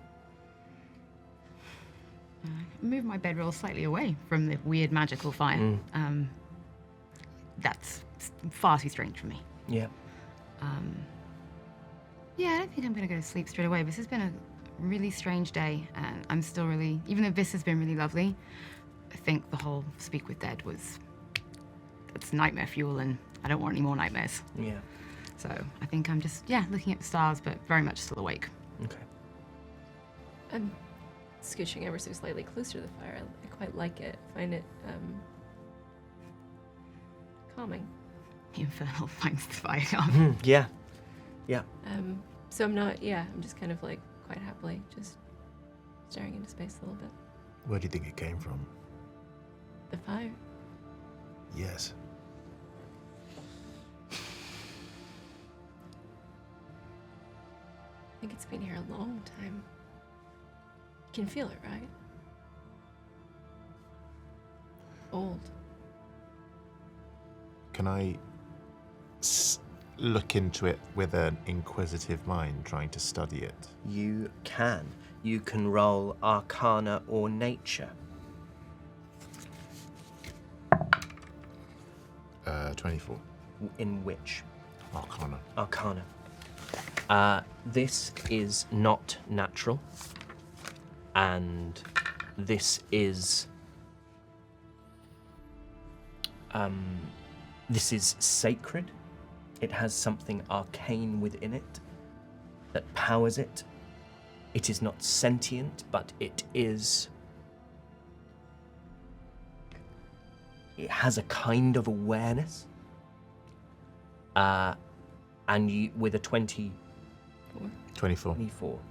You get the sense that what Kel said, if you put your hand in this, the flesh is gone. I will say that mechanically that is true, and that is not recoverable. This is not something that a simple healing spell would, don't worry, you know, you lost a hand, but we'll grow one back with healing word. Like, this is permanent, irrevocable change if you trifle with it. I'm going to pull out the deck of many friends. Ha! Yeah. Radiant. What do you think? Even I'm propping myself up on one elbow. We're really going to do this? No. I, in this moment, like a dog when something happens and the energy Yeah. shifts, they are fast asleep and they're like, and he's awake. I'm not going to do it. I know you're not going to do it. But what if I did? You know, people are always so funny about fire. Like, water's so healing and so calming. Earth is where everything's sprung from. The air is what keeps us alive.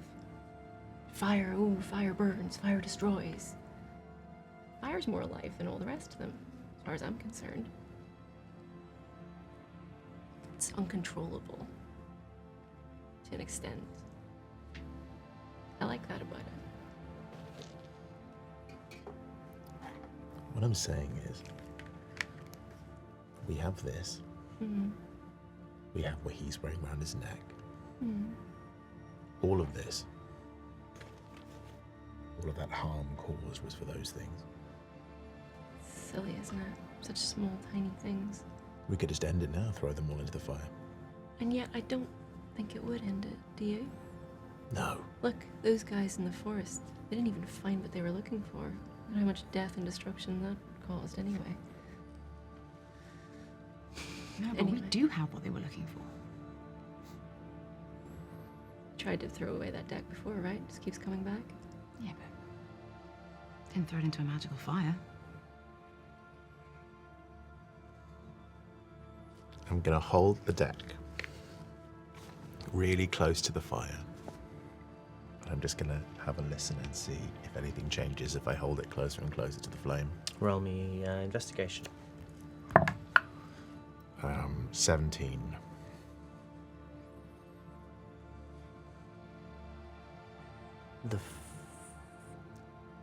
You can't tell if your hand is moving away or the flame is moving away, but it's as if a distance between the things is growing as you try and push them closer.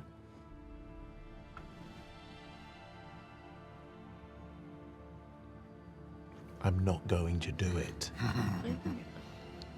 I don't think you want to do it. Offer it a card. Don't do it. Those cards have saved our lives on more than one occasion. And they've tried to kill us in quite a few as well. On more than one occasion. A little bit like fire, isn't it? Can't control it. It's not exactly bad. It's not good either. It's just here. Just a tool. It's still dangerous. Anything's dangerous. In the wrong hands. But I'd argue those cards are in the right hands. What do you think happens when there are no cards left? That is an interesting question. Quite tempted just to pull a few and see what happens.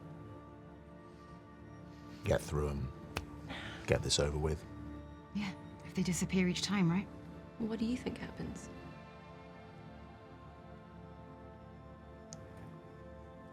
Where do they go? Mm-hmm.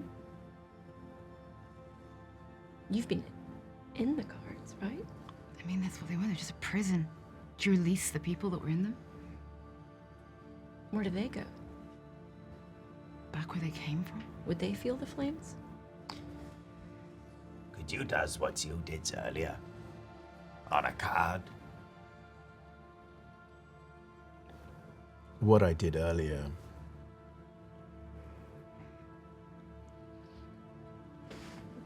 wouldn't work. And we don't need to do it again anyway.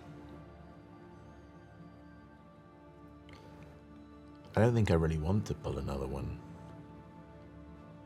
For a while, anyway. I'm worried that if we don't have any left, then there'll be no purpose. For who? For me. It's the only reason you were interested in me in the first place. The only reason, seemingly, I was here. Because of these cards. I was just following orders. I mean, that And I'm not was- anymore, am I? Also, before we learnt that, you know, you weren't actually a wood elf and you're not actually from Reliquier, so I'd say your story's pretty strong even without the cards. You didn't know that. Neither did you. Okay, good. I had a hunch. And you stood up taller. Thank you.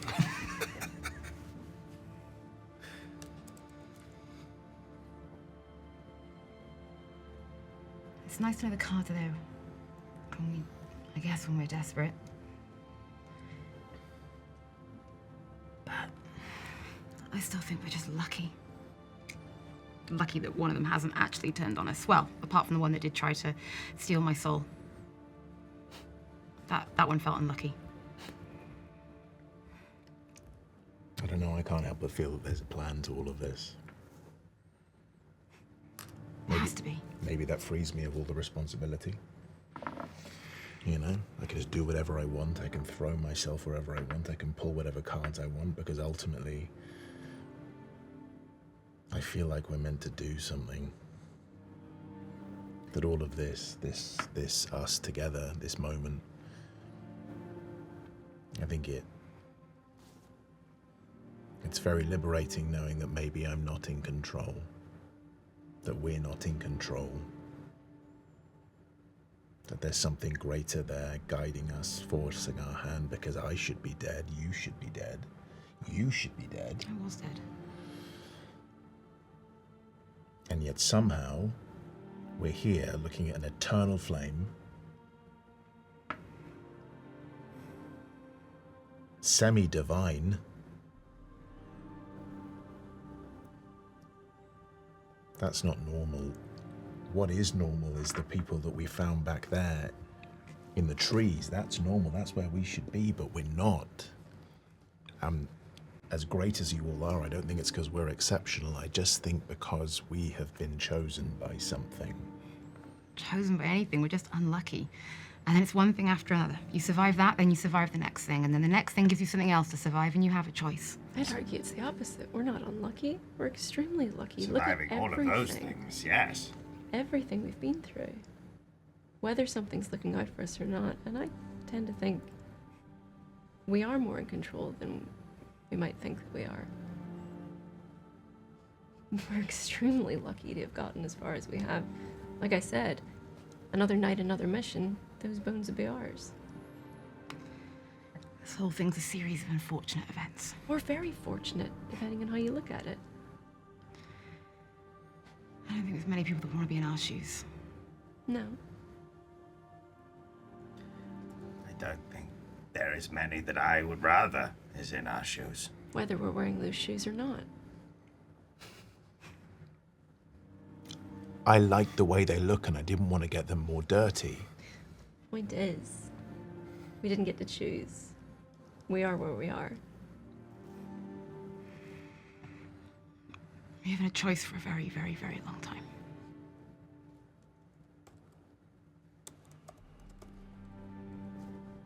Maybe I misspoke, maybe we do. I didn't mean it that we're stuck. What I meant is that it gives us freedom.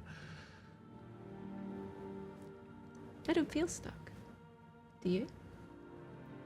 Sometimes, yes. Yeah, stuck in something you can't put down, you can't walk away from. You find yourself stuck in something that is so big that it might actually consume everything. What would happen if you walked away right now? Well, without the Kelnis, we might not be able to get anywhere. Kelnis would say, hey, trees. Elowen needs a way out. She needs safe passage back to her family. Would you go? No, because the same thing would have happened if I'd done it when I was in the web. Bad things will only happen to them. That's why we're stuck in this, right? There's no going back. There's no one doing it, but you are stuck in it. If I had listened to the web, they would have been hurt. I'm not in the web anymore, but if I don't see whatever this is through, they get hurt. It's not choice. It wasn't choice then, and it's not choice now. I likes to think that we is making a new web. Our web. For catching those that did this to everyone. But those people were stuck too. Like Dolly said, that mission could have been any one of ours. I is meaning a Barabask and a Spider Prince. Everything's we does, every day we goes, is us makings and other threads to catch them. I'd rather be cutting their threads than making our own.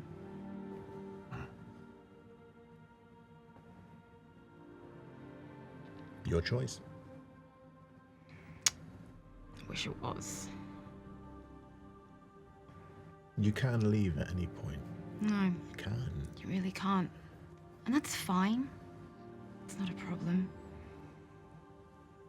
But I wouldn't call it choice. Because you want to stay. I want to protect people I care about. And if that means staying, then I'm sat around this magical fire. Then find solace in the little choice that you do have. Because as far as I hear, that's a choice. It's not a big one. It's not control over your entire destiny, but it's a control of that small thing. I could put my hand in the fire right now, and I'm choosing not to. I have a choice. I could lick that fire. You're thinking about it, though. Of course I'm thinking about it. It's driving me Ever crazy. since he saw it, literally from the moment he saw it, he was like a moth. But I'm choosing not to. And that's Growth. Thank you. I know it's not a big choice, but it's still a choice.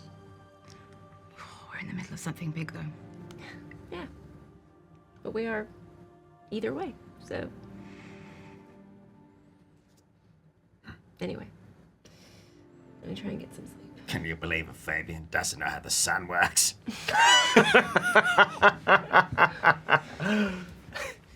And you rest. And Kelnis, you wake as Fabian kneels down next to you, a bowl of steaming porridge in their hand, and their faces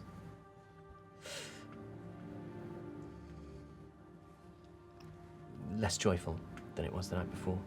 And as they put a hand on your shoulder, they say, "He wants to see you." And we'll take a little break now. If you're like me, then you hate the present. Isn't it just the worst? Feelings. Bills. Feeling bills. A man named Bill feeling my bills. A man named Billy, son of Will, twin of Bill, feeling me out to see if I'd be interested in going on his weekly podcast called Feelings, spelled with a Y, that includes a segment in which we talk about how I feel about that time Bill felt my bills. As you can see, the present just doesn't make any sense, and don't even get me started on the future.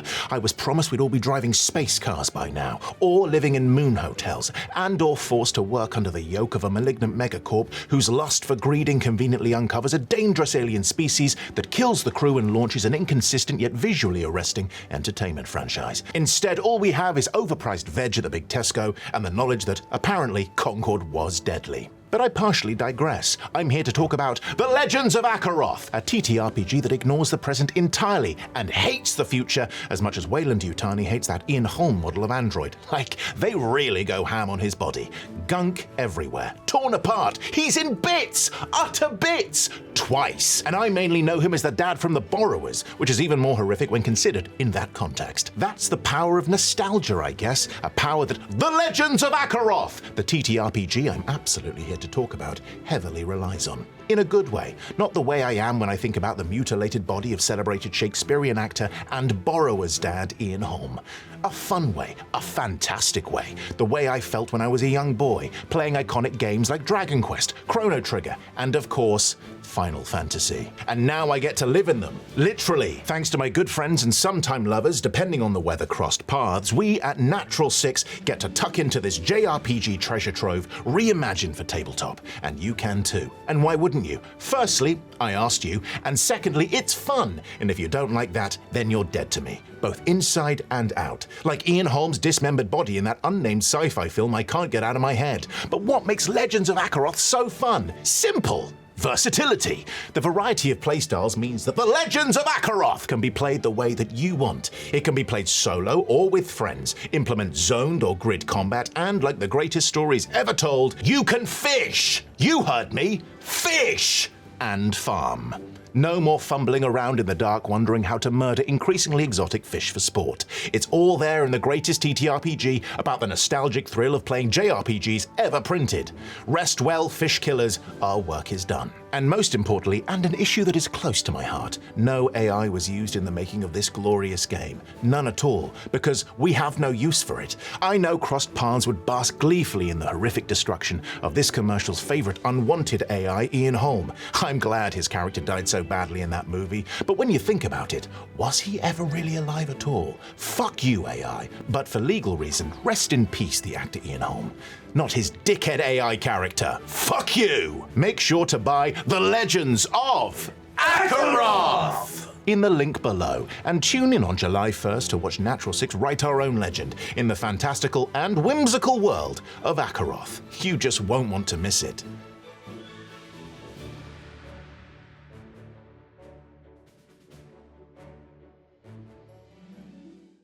And we're back. Back into the Mind Palace. I've made all this up. The Mind Theatre. Can I say that before we start, we haven't made enough fuss about the fact that there is a statue of me holding Stop. Oh, Not no, a I thought the whole No, point you was... have- You know what we haven't made a have fuss it. about? Our new dice trays. Oh, yeah. yeah. Now, can we... I think we should make a fuss of these, because I think they're incredible. So we all got different ones. So mine, this is from Bindwood, right? Yeah. So Bindwood came to MCM, and they gave us these all, and they're all themed. So mine is like the DM screen. Whoa! That looks Also really cool. has the web symbol, laser cut into the side, and it. So much thought, like the choice of wood. As Yeah, well. so it's the Yeah. same wood. It's black walnut. I mean, that it's a beautiful thing. Doug, show what's on the side of yours. I don't know if you can see that. It's scales. Scales, yeah. And then I've got smaller scales. So we've got big scale, scale, little scale. I have strong as the oak, as free as the forest. Mine's oak and elm. Ah, Mine has radiant scars on the side. gorgeous. So basically, we And then you have Dolly's horn pattern. the pattern of gold on Dolly's horns. Gorgeous. Ah, So mine is made partly of mahogany for the piece of wood that Kel was carving And there's before enough- it became what it became. and there's enough space for 5 sets of dice, as you can see, and they've lined each of the sort of little Hand- trays with felt. There are little things that you could put your cards in. I mean, I'm guessing you can find these, and Bindwood would make them, and you can buy them. These were bespoke from us. I think But they're surely they're going to start Start, making yeah. them, I believe. Well, we heartily endorse this product. We love them. really- We were all complaining that we had no dice storage solutions, and they were very much like, how about we make you something bespoke? Wait. You And gorgeous trays as well. Can I say something? Bindwood. I absolutely would. Yeah. Yeah. yeah, no. I think it says a lot that, like, there was no message between us going, we should bring those Bindwood Everyone's just dice brought storage. Everyone's just like, brought everyone's them and, so like- excited. In fact, I brought Yeah. more dice to the studio just so I could fill Because it. we can actually finally put our dice in there. If anyone else would like to make us dice storage solutions, please feel free. No. Stop asking people for things. Why not? These are so pretty. So. We asked and Bindwood gave us stuff, so if we ask for stuff, they'll give us more stuff. You have no Oh more room no, for stuff. Bindwood, you've enabled him. And back to my statue. No. Harry? So, World building. So, it's early, and Fabian has appeared, and they've said to you, he wants to see you. I don't know if your companions wish to come along, but what he has to say, for my money, could be said in front of anybody, so I'm not keeping this a circle thing, it's ridiculous. Does he want me to go to him? Yeah. And they gesture to Kindle's hut. Well, say hut, Kindle's residence, really. I take 1 spoon of porridge. With you. Down the rest. Yeah. And I set it aside and I stand and I thank Fabian and I go to Kindle's hut. Do we all make that noise like when someone gets called to the principal's or head teacher's office when you're in school? I'm going to say, any of you who wish to, I'm not going to sort of lock you in sleep to the point at which you can't be part of this. You can go with Kel if you would like to, or you can stay out here. I'll go with. I'll follow, yeah. No, I think for this one, unless we were invited, I think I'd be happy to let Cal do this on his own. Radiant? I'll stay out with Ellen. Okay. So Kelnis followed by Dolly, and you go with Fabian in through the wooden door that leads into Kindle's residence. And it's been a while. You will have been in here before, Kel, but in the time since then, this place has grown. To call it luxurious is to completely miss it. It's not that. It's comfortable, but it's not opulent or vain. It's just a bit bigger, as someone's lived here for, well, you don't know, but must be over half a century by now. And the first place into which you arrive is this sort of smaller, what would have once been Kindle's only room, and now is a kind of hearth room. And Fabian leads you and says, he's waiting for you with the others in here. And they push open a door, and there he is. An old, really old copper dragonborn. Long whiskers, stooped posture. And he sits in a stone, sits on top of a stone with a skin laid on it, like a fleece, I should say, sheep's wool or similar. He's dressed in red robes. He has a simple brown leather belt holding those robes together, and his hand is on a plain wooden staff, which you haven't seen before in his hand. Yulia is there, Krelty, and Taro, and they're sort of sat, Yulia and Krelty either side of him. Taro sat a little apart, and Fabian takes their position on a stone next to Yulia. And there is a stillness, and then Kindle raises his head. So, the forest has brought you back.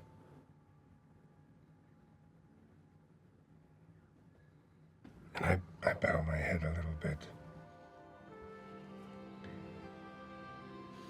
It would seem so. The forest has seen fit to bring me once again to you, Kindle.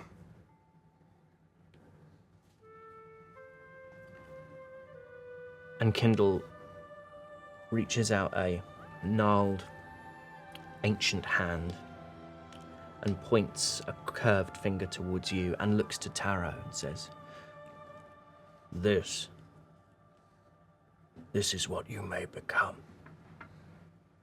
if you do not heed the advice of those around you. Why the trees have seen fit to bring you back here, I do not know.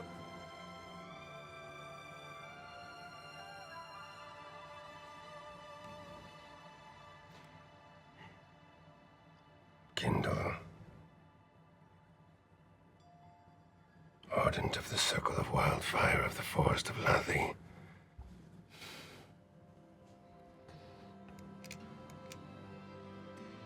I have lived many lives since last I saw you. I am not who you knew many years ago.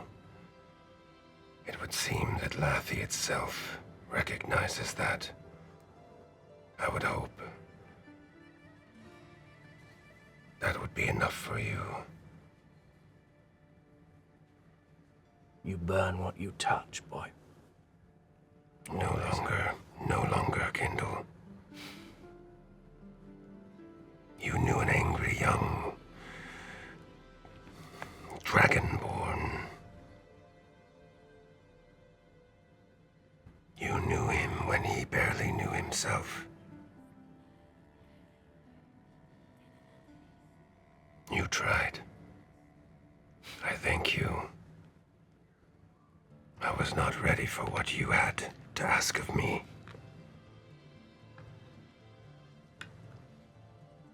It is good to see you again. Roll me persuasion with disadvantage.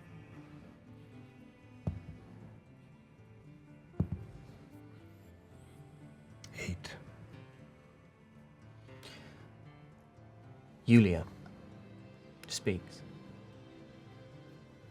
The outside world is corrupt. It is fetid. You bring that with you. You bring it here. Like a disease in the wood, like a blight. And you ladies, at the feet of one who should be respected, and who you never showed respect to. You think you walk back in here and with open arms we say, all is forgiven. A flame that burns leaves an indelible mark forever. You left that here. Your caustic anger and your rage and your hatred. And it is him. And she looks at Kindle, who just looks old and angry, staring at you. It is him who bears the scars. If I might. Sorry, Akelnis. We didn't walks here expecting anything from yous. Akelnis did not walks here expecting anything from yous. What does you know of the White Stag? Yulia and the others all look to Kindle. I know of the stories. I believe them, though the forest has never honored me with the gift of sight. Well, I'm sorry to say that we have gone on a very interesting journey with the White Stag, who has brought us here to you. Specifically has brought Cal here to you. Has shown themselves to Cal many times. You're speaking about someone that, quite frankly, I don't recognize. We've traveled with Cal for a long time now. He's a lot of things. To say's that he came here expectings to be greeted with open arms. He didn't even know he was coming here. Anyway, respecting people. He's a hero. I have searched for you many years, Kindle. I have searched for the circle. I have searched throughout Lathi for my village, for the people I left behind. would not let me find any of them until now. And did you search for Elra? Did you find the one whom you refused to aid in her hour of need? It was your responsibility as much as it was mine. I tried, Kelnis. I tried, and that trying was interceding with you. You placed the responsibility for Elra in my hands. You are the Ardent. I was but a boy. You asked always for more. More knowledge. More power, more status, more respect. And when I wished to bestow that on you, you would not help. Not for me. Not for the circle, but for your friend. And where is she now? She is at Neutgelfer.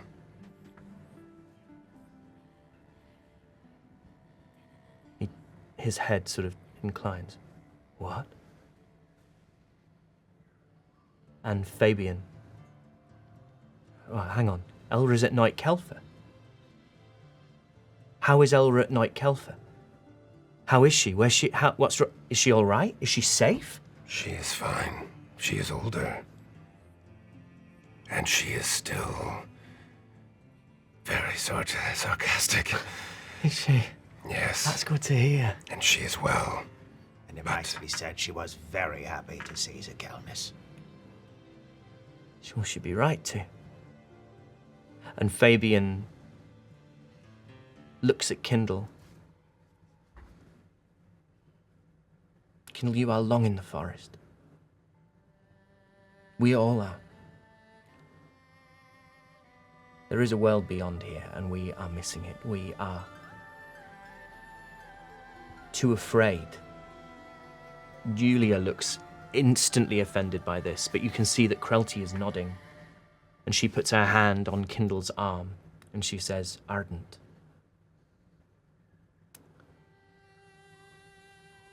We are not the edge of the world. It goes beyond us.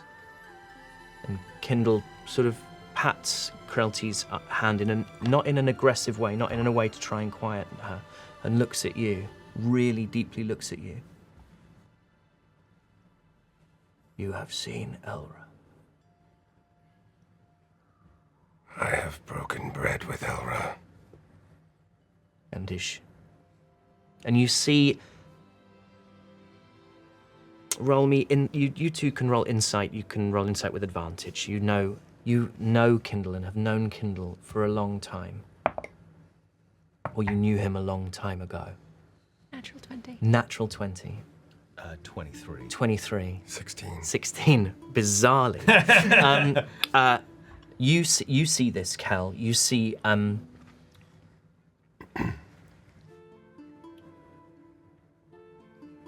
the real emotion at the idea of Elra being all right.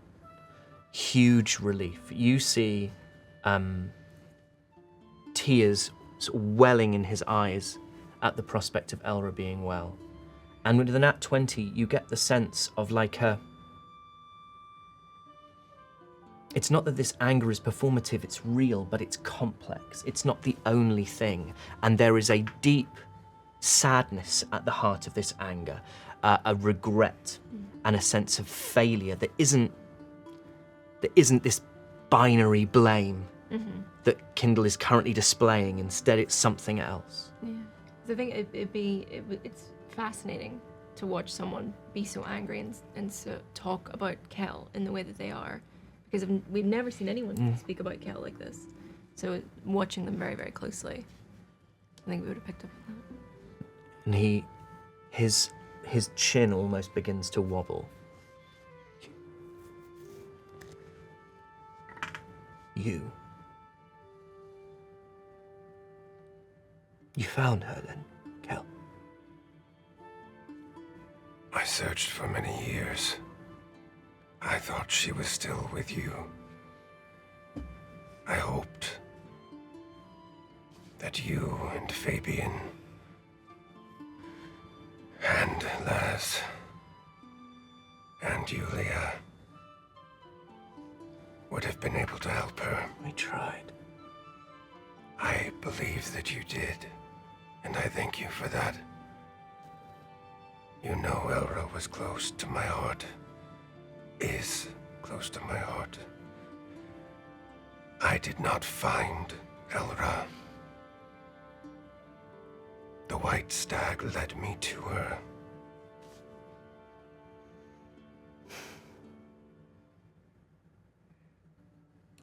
You command the stag. I do not command. The stag asks that I follow. And I and my companions follow to see what it wants to show me. It showed me, finally, to you.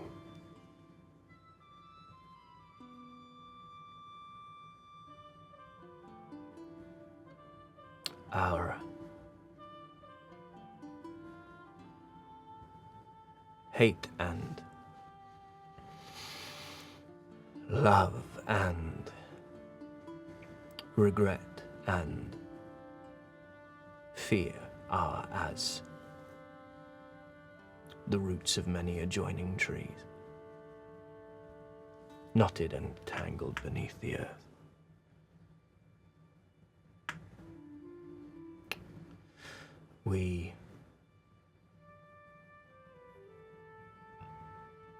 It has been a very long time, Kelnis, to think, to consider what you did, what you did not do, what my part in all this was, and yours.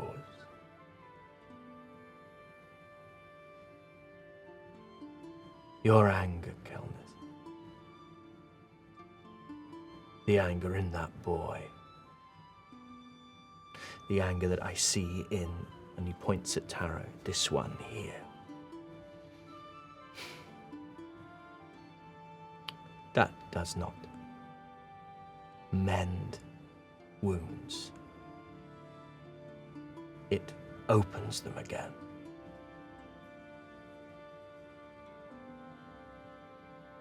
And that anger in you, where is it now? If you say, if these companions of yours say that it lives not in you,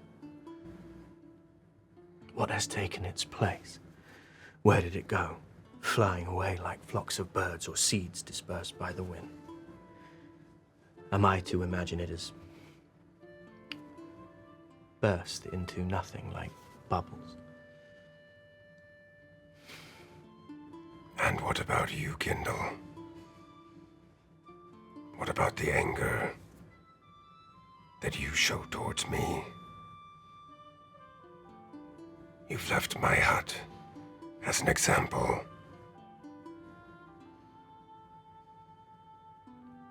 What about the anger burning within you? Roll me persuasion.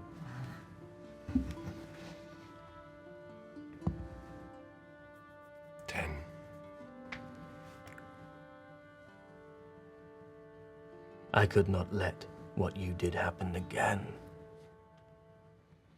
Examples.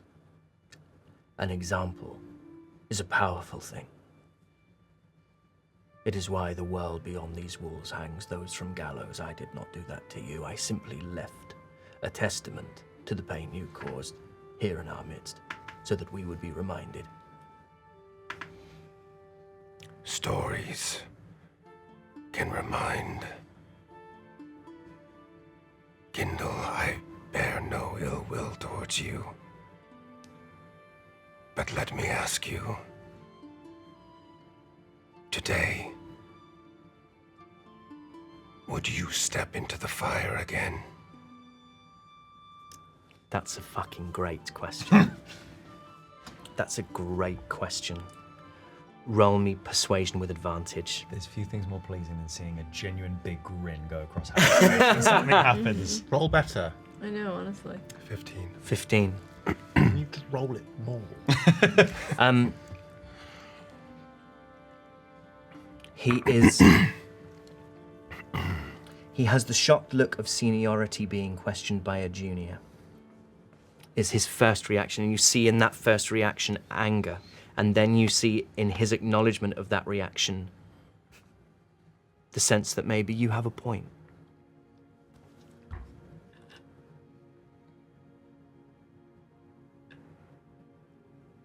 You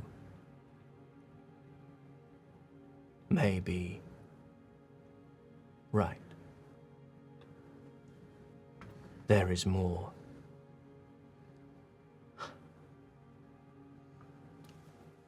There is more in me than merely love these days. I walked to him, and I lower myself to the ground, to my 2 knees. And I reach out, and I take his hand,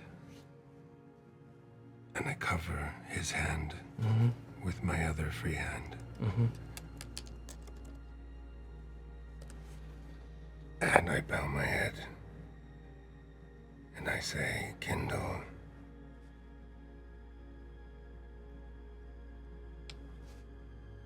ardent of the circle of wildfire of the forest of Lathi. And I look up at him.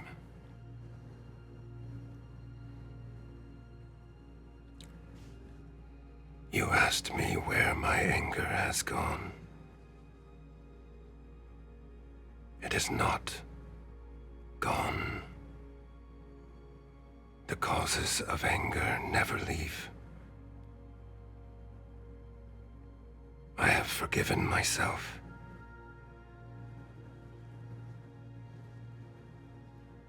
And I would ask that you do the same. You feel you failed me. I understand that.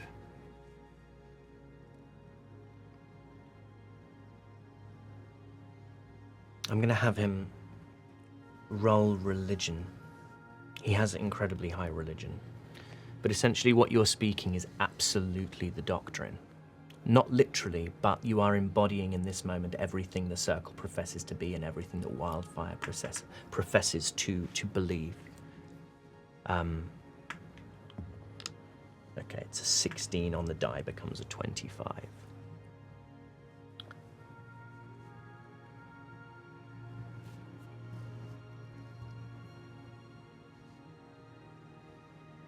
And he smiles for the first time. I still have more to learn, it seems.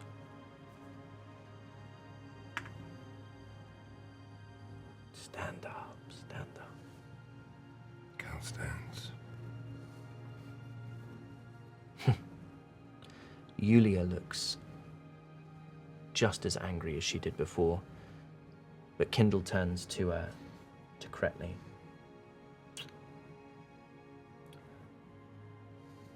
I have one more task, and then the Circle is yours. One more lesson. And puts a hand out to you, Cal.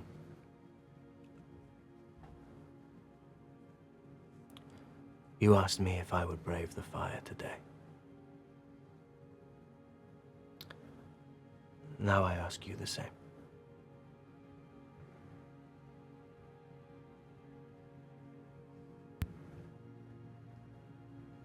You ask me to take the right. You are ready. I invite you. if you wish. It is long overdue, it seems.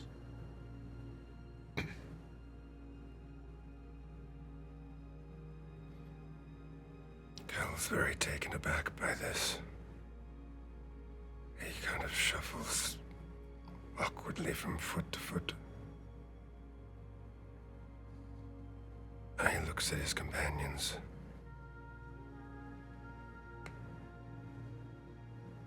What does that mean?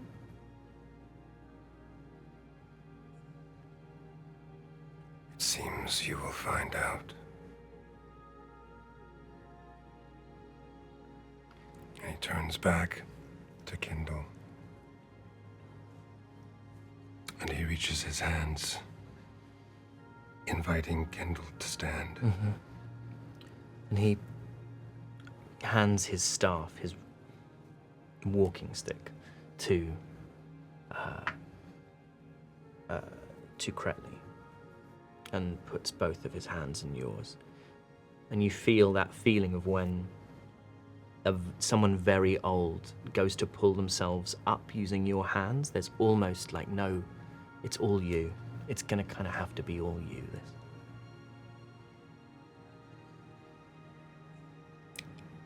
If I am to do this, I would have me walked to the flame by you.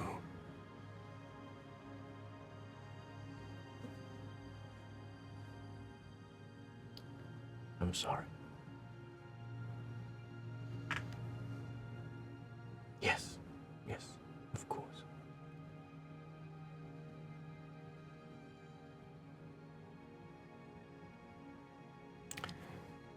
And I let go of one of his hands, but keep hold of the other. Mm-hmm. And I begin to walk out of that. Yeah. Is Yulia still looking quite angry? Yeah. Okay. I looks up at Yulia and you just broad across the face just goes just and then very quietly. Didn't go the way you thinks it would, did it? And follows up behind Kelnis. Yeah, I'll look to Yulia as well and be like, in Infernal, just be like, what would you know of the outside world anyway? She has no reply. She sort of, the robes are immaculate. She just adjusts them.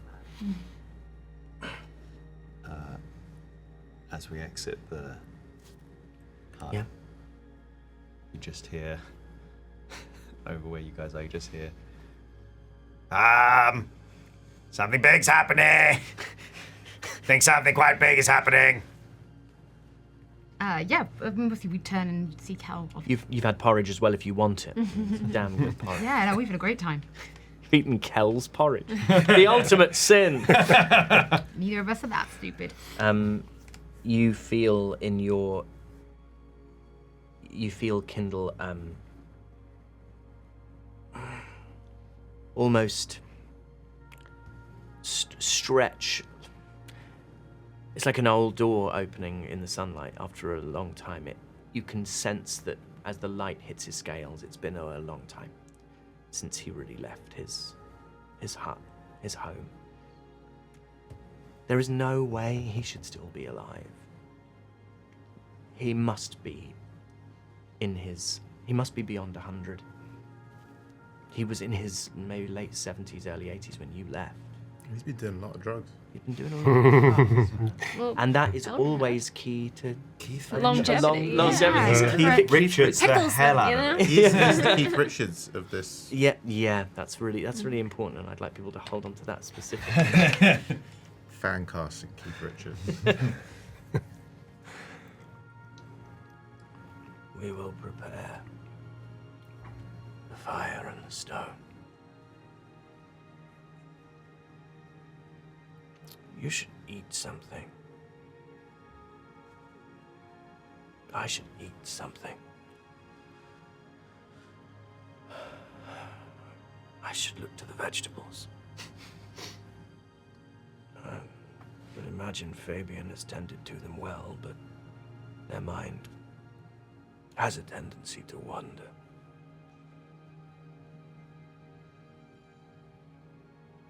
Give me a little time to prepare. I will walk you to the fire. Fabian has made some very nice porridge.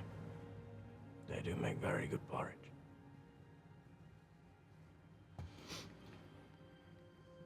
And he sees Elwyn and Radiant. More friends of yours, I take it, Kel. They are more than friends. They are my chosen family. A circle of sorts. Yes. You chose family once before. I hope the choice you made this time is one that has been more forgiving.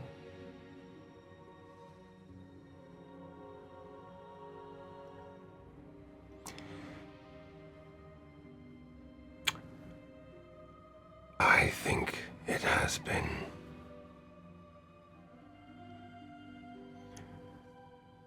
But it is not for me to judge. That is theirs alone.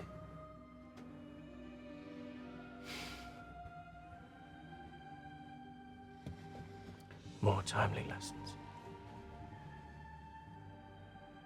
All in its time. And at this point, Fabian emerges. And wordlessly, they just wrap you up in a big hug. They say, that went well. That went far better than I'd expected. Man, were you expecting a punch-up, Fabian? You know I could take him. It felt on the yeah, that wasn't my... Yeah. I think if we'd gone trial by combat, I'd back you. No offense. No, none taken. Because I do trial by combats with Yulia. Another time. Okay, says when. I'll give you a wink. We should prepare. Looks to Fabian. We should prepare. Tell the others. We will prepare the circle. Cal, what fire are they talking about? The Everfire. What I was worried about. It is the right that Kindle would never let me perform. I say perform. It is not a performance. It is a giving up. Of what? Everything that is you. But we quite likes you. Thank you, What's gonna happen? If it goes well, I become an incantant of the Circle of Wildfire. And With- if it doesn't? I will burn. I'm sorry, what have we missed? I should say by this point the others have left you, so it's just the five of you. The Kelness is goings in the fire. You know, that flesh melting fire? The fire that we were told never to touch or go anywhere near? So we're gonna go into it and what, 50-50 hope you don't burn? Many others have done it. And what's the success rate on this thing? Small enough. Okay. Do you want to give up everything that you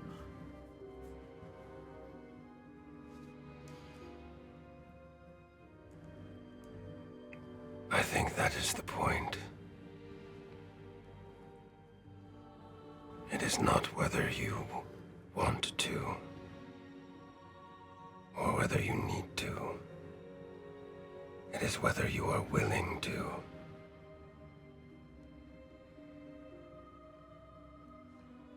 Stag did lead you here. Yeah, for a reason, right? I can't imagine the stag just wanted you to have a super happy reunion, but... Do you change? Do you forget things? Do you become different if you step out of it and somehow still have all of your flesh? Very good questions, Elowen. I have never... I have once seen the right.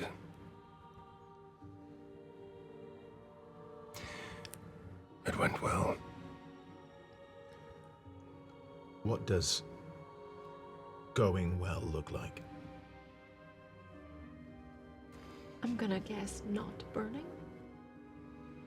Yes, well, that is the hope. It is not about changing you. You do not become something new.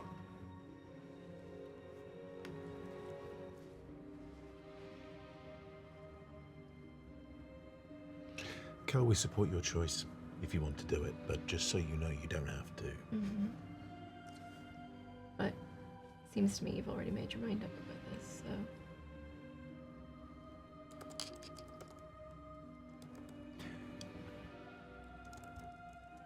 I have asked Kindle to allow me to do the right many times before. He never would let me. The anger in me was too strong. If the stag led me here, and if Kindle, who knows,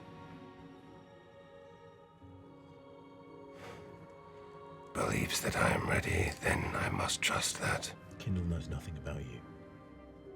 Kindle knows who I was.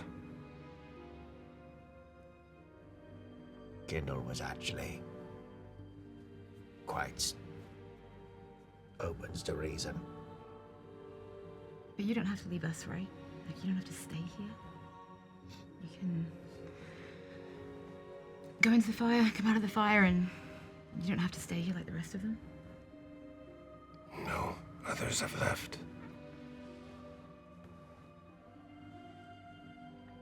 It is a right.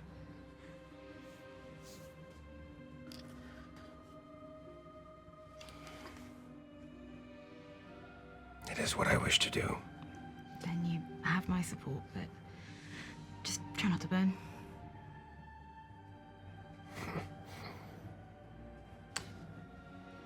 So has Eulia done this? Yes. Everyone here apart from Taro, you know, would have done this based on the robes they wear. Every incandescent has done it.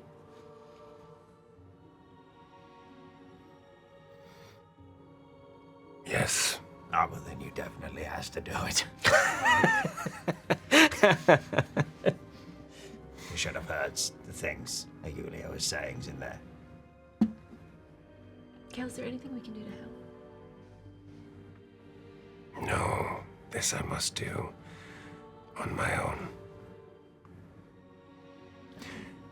But I would ask, and I reach out and I grab all of them and I pull them into kind of a loose hug. I would ask that if it does not go well, you leave this place in peace and remember me well, as you know me now. Okay, but that's not gonna happen.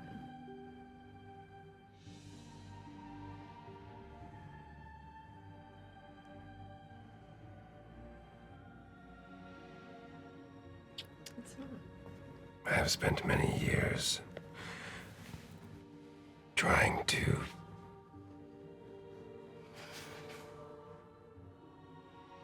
release the anger of my past, and as I said in the hut, the causes of anger do not go away. It is how you face them.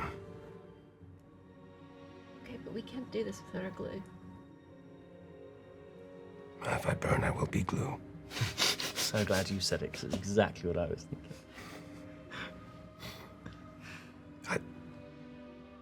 I make light of this, but I believe I am ready.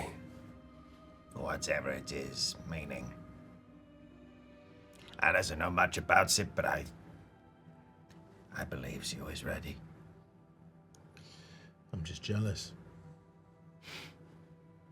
I wanted to lick it last night. I'm glad you did not. Why?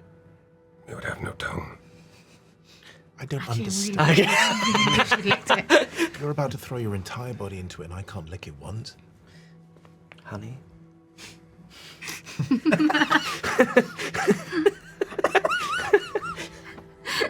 Oh, when he comes back, he can tell you what it tastes like. Yes.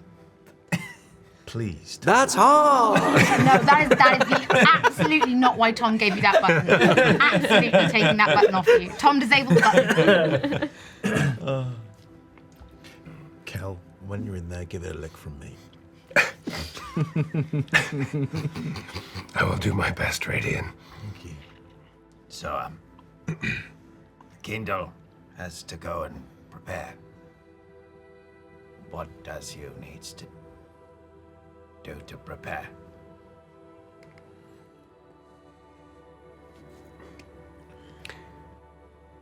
I need to spend some time considering who I am, who I wish to be, and what regrets I have.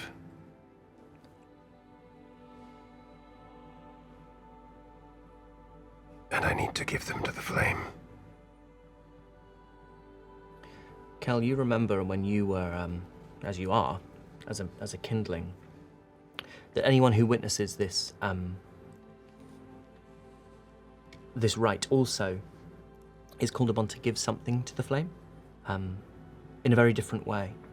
But there is an opportunity that you explain to your companions for them to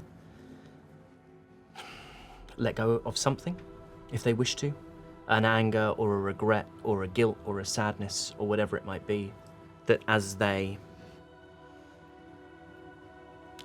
observe this, that they can support you in your endeavor by putting some of that into the flames for you and with you.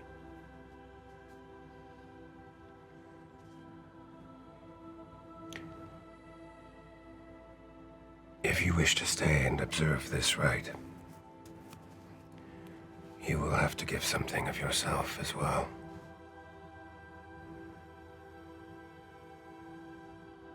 What, physically? Yeah, like, you've just told us not to go into the fire. You do not need to go into the fire. You can give the fire an object. You can give the fire a sadness, anger, hatred.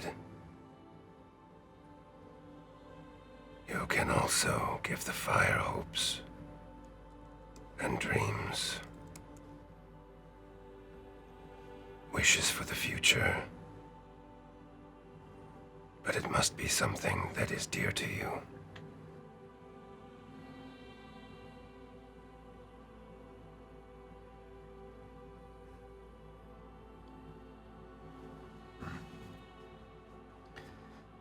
Might have a chance to throw that deck of cards in after all.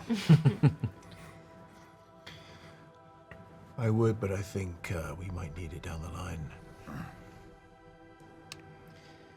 What happens to the things that we throw in? They fuel the flame. And the more important the object, the thought, the want, the more powerful the flame. Yes. And I'm assuming for you it's going to need to be pretty powerful.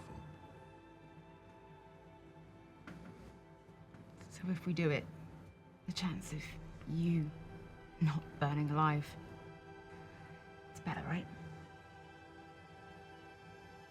That depends on me.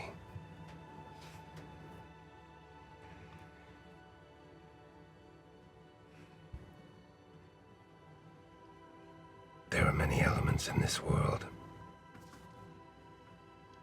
Some grow food. Some nurture the food that we eat. Some nourish us.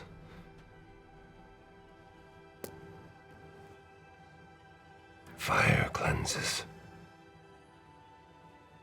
Fire begins anew. It removes what was and allows for what will be. That is this right?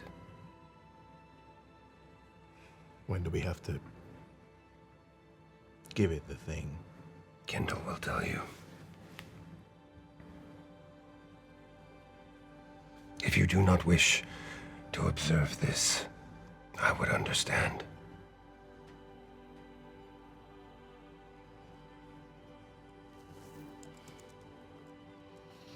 If it helps, I am not frightened. If anything,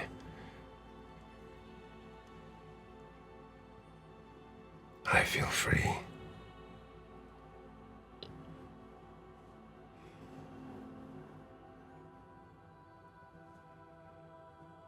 I don't know if that does help, but if it's what you want.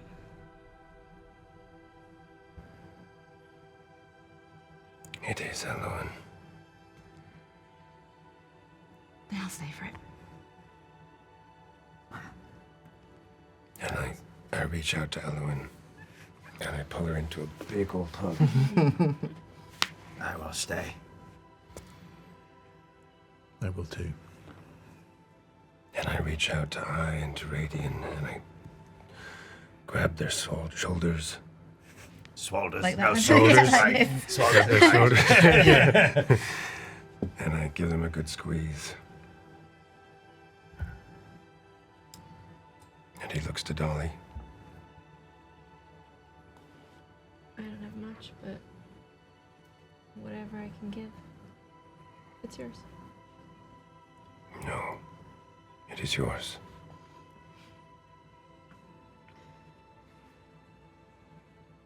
We're here. Thank you, Dolly. And very oddly,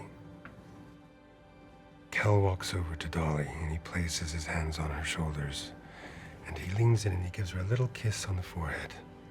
Just a little. As he does that, I'm just gonna whisper, "You have to come back." And he cups her face and he looks into her eyes.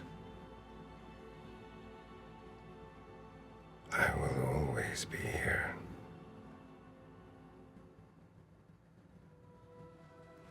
And Kel moves away to his hut. And over the next couple of hours, you see things being assembled.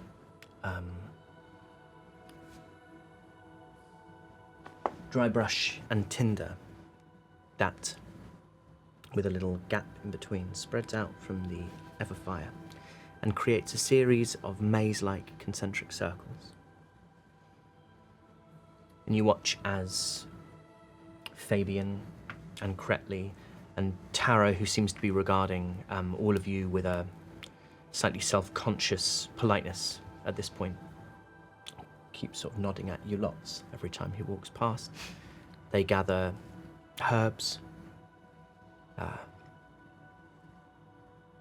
Yulia sits distant from it at first, and then even she begins to join in these preparations. The preparations stretch through the morning and into the afternoon, to the early hours of evening as the sun begins to dip. And at dusk, Kelnis, someone appears at the door of your hut. And it's Yulia. I wanted to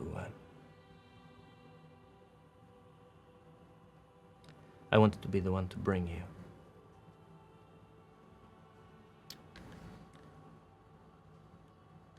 It is the least I can. I cannot change what I said. But I can,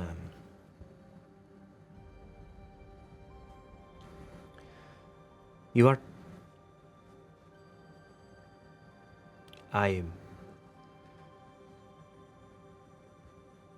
Well, are you coming or not? And she reaches a hand out to you. And I take her hand and I pull her into me. Yeah. She's always been literally the worst hugger you've ever... Like, it's the real, like, arms are in next to the body, like little finger taps around the very sides of you. Yes, yes, yes. And I say to her, Yulia, you have always been the most annoying friend I have ever had. You are a perpetual irritation to me. And she taps at your flanks. And I release her, and I follow her. So along with Yulia, you make your way towards the Everfire. And Fabian has instructed the four of you to take your place on the outside of these concentric circles. One row or level in from you, Taro stands by himself, and then in the next level, Krelty stands with Fabian, and they are joined by Yulia. In the very center next to the fire stands Kindle.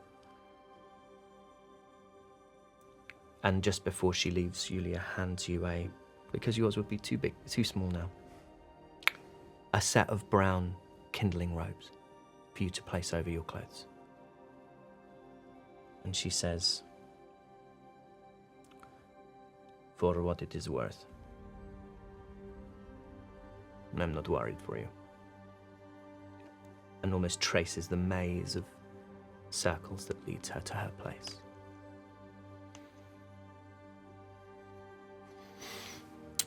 And I unfold the robes and I drape them over my body. And I step to the entrance of the maze. And it's almost like walking down the aisle.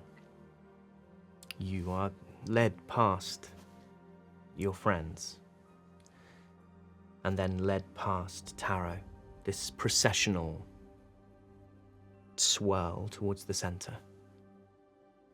Yulia and Krelty and Fabian. And then, last of all, Kindle. Kindle stands with his hand on his stick. It shakes slightly.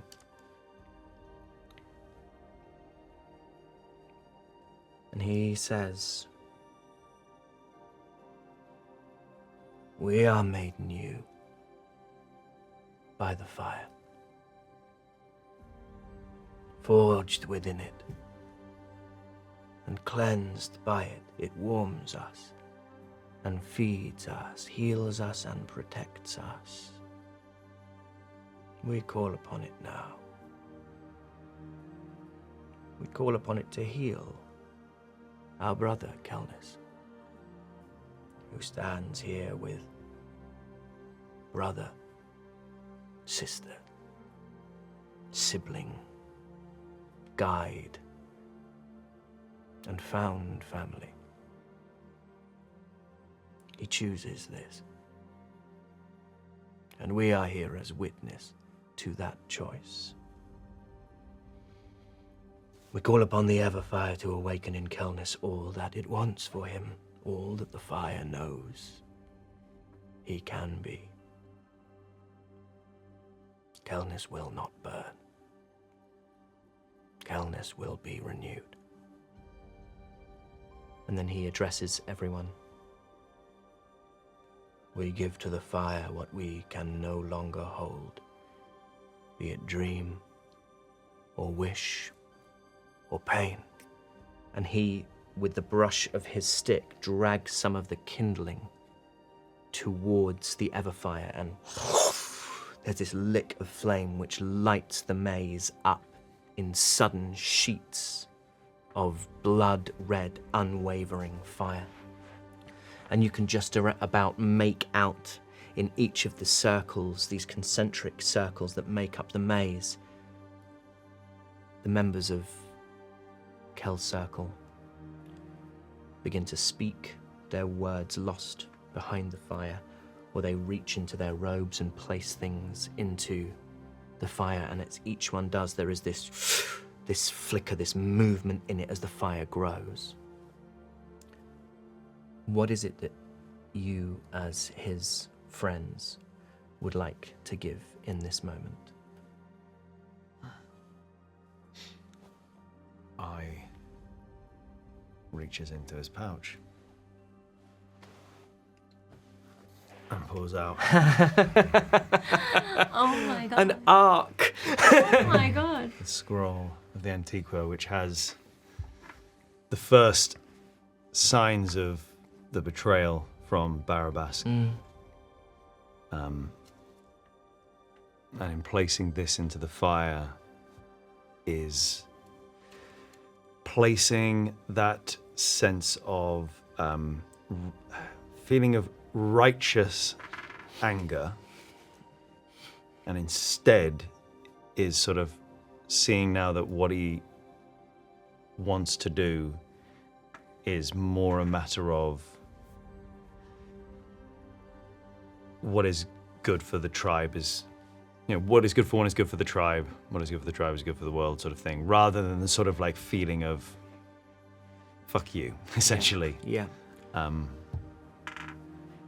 Places that into the fire. Roll me a d6. 2. Mm-hmm. Who's next? I'll step forward and take her dagger, and cut a piece of her own hair off. And approaching the fire, she's whispering to it, really speaking to it and to herself, saying, I don't really have a lot. I don't carry many things with me, but the one thing I've always had, is myself, so I have enough fears to fuel this fire, pretty much, into eternity, and the thing that I'm scared most of is myself. So, take it. Roll me a d6. 6. Did you guys go? Yeah, Ellen actually produces it's like a piece of paper, and it's all folded up. And 'cause again, much like Dolly, she, apart from a sword and dagger, doesn't carry anything with her from home. She unfolds it, and it is the contract she signed when she joined the web. And yeah, she throws it in the fire. It is a contract, as far as she's concerned, is actually done. There it is. The worst decision I ever made. Selfishness, stupidity, loneliness, isolation. And 10 years I'll never get back. So much grief. There's that mine. Well done, me. Roll me a d6. 4. Radiant. He also has a little piece of paper, which he unfolds, and it has a name on it that says Radiant Thornbear. And as he holds it, he closes his eyes and remembers the touch of his father's hand, his real father's hand, from that vision. And he throws it into the fire and says, Radiant will burn, Roll me a d6. but as Starless will be renewed. That's cool as hell. Fuck it, roll me a d8. Gotta find one in an emergency. This is so hard to plan quickly. King D8, where are you, stupid prick? Here we go. An 8. That was metal as hell.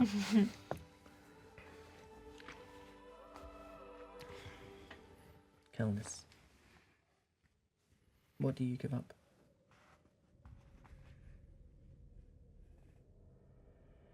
Cal stands before the Everfire, and he turns towards it. And his hands are at his side, palms facing the fire. And he looks into the flames.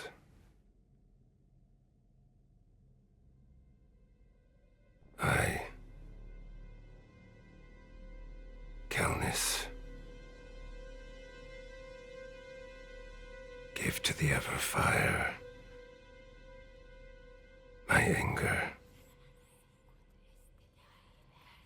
My anger at my father. My anger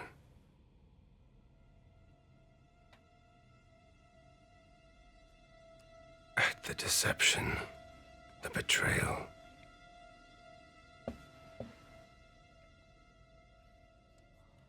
I give my regrets. I never told Iriana that I loved her.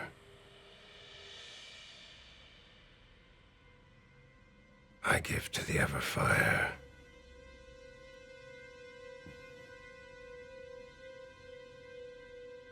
all that I am, all that I was, and all that I will be.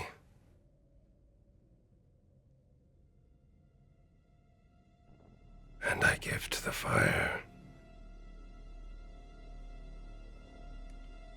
the sadness of my mother's passing.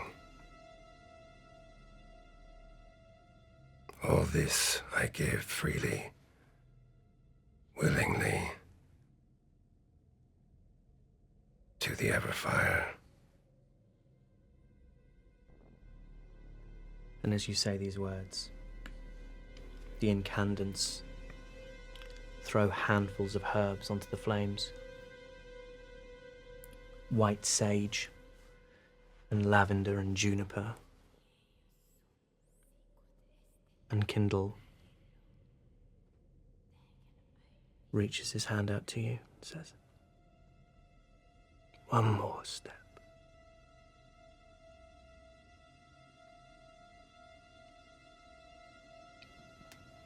And I take his hand. And he leads you into the Everfire. And you feel the heat of it instantly. It's like it washes over you and is, for that first moment, entirely overwhelming. Roll me a wisdom saving throw.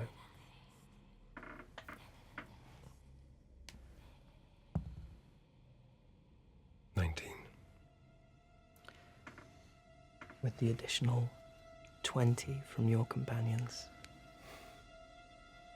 That is more than enough. And you feel that instead of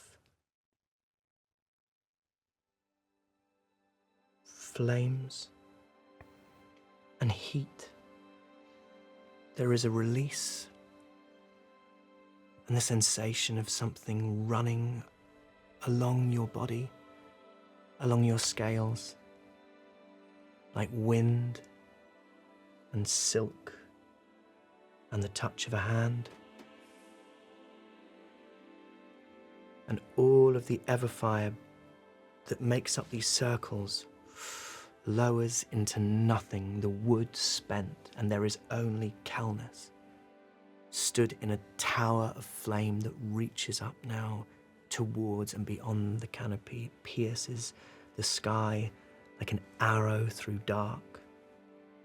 And Calnus is wreathed in flame, his hands outstretched. It is like armor. And Kindle reaches a hand into that fire for you.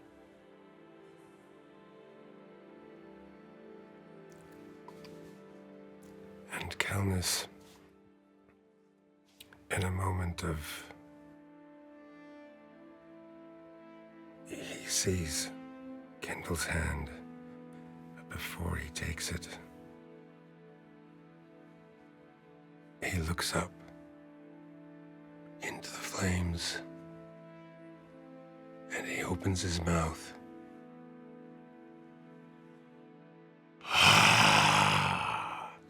And he breathes fire into the sky, and the Everfire takes it and raises it higher. And then you see Calnus almost deflate. His head comes back down, not defeated, empty. And he takes Kindle's hand. And you watch as Calnus steps from the flames, and the flames recede. And in the loudest voice he can muster, Kindle says, "You are here, Calnus. Here still, and here forever." And that's where we'll end. Whoa.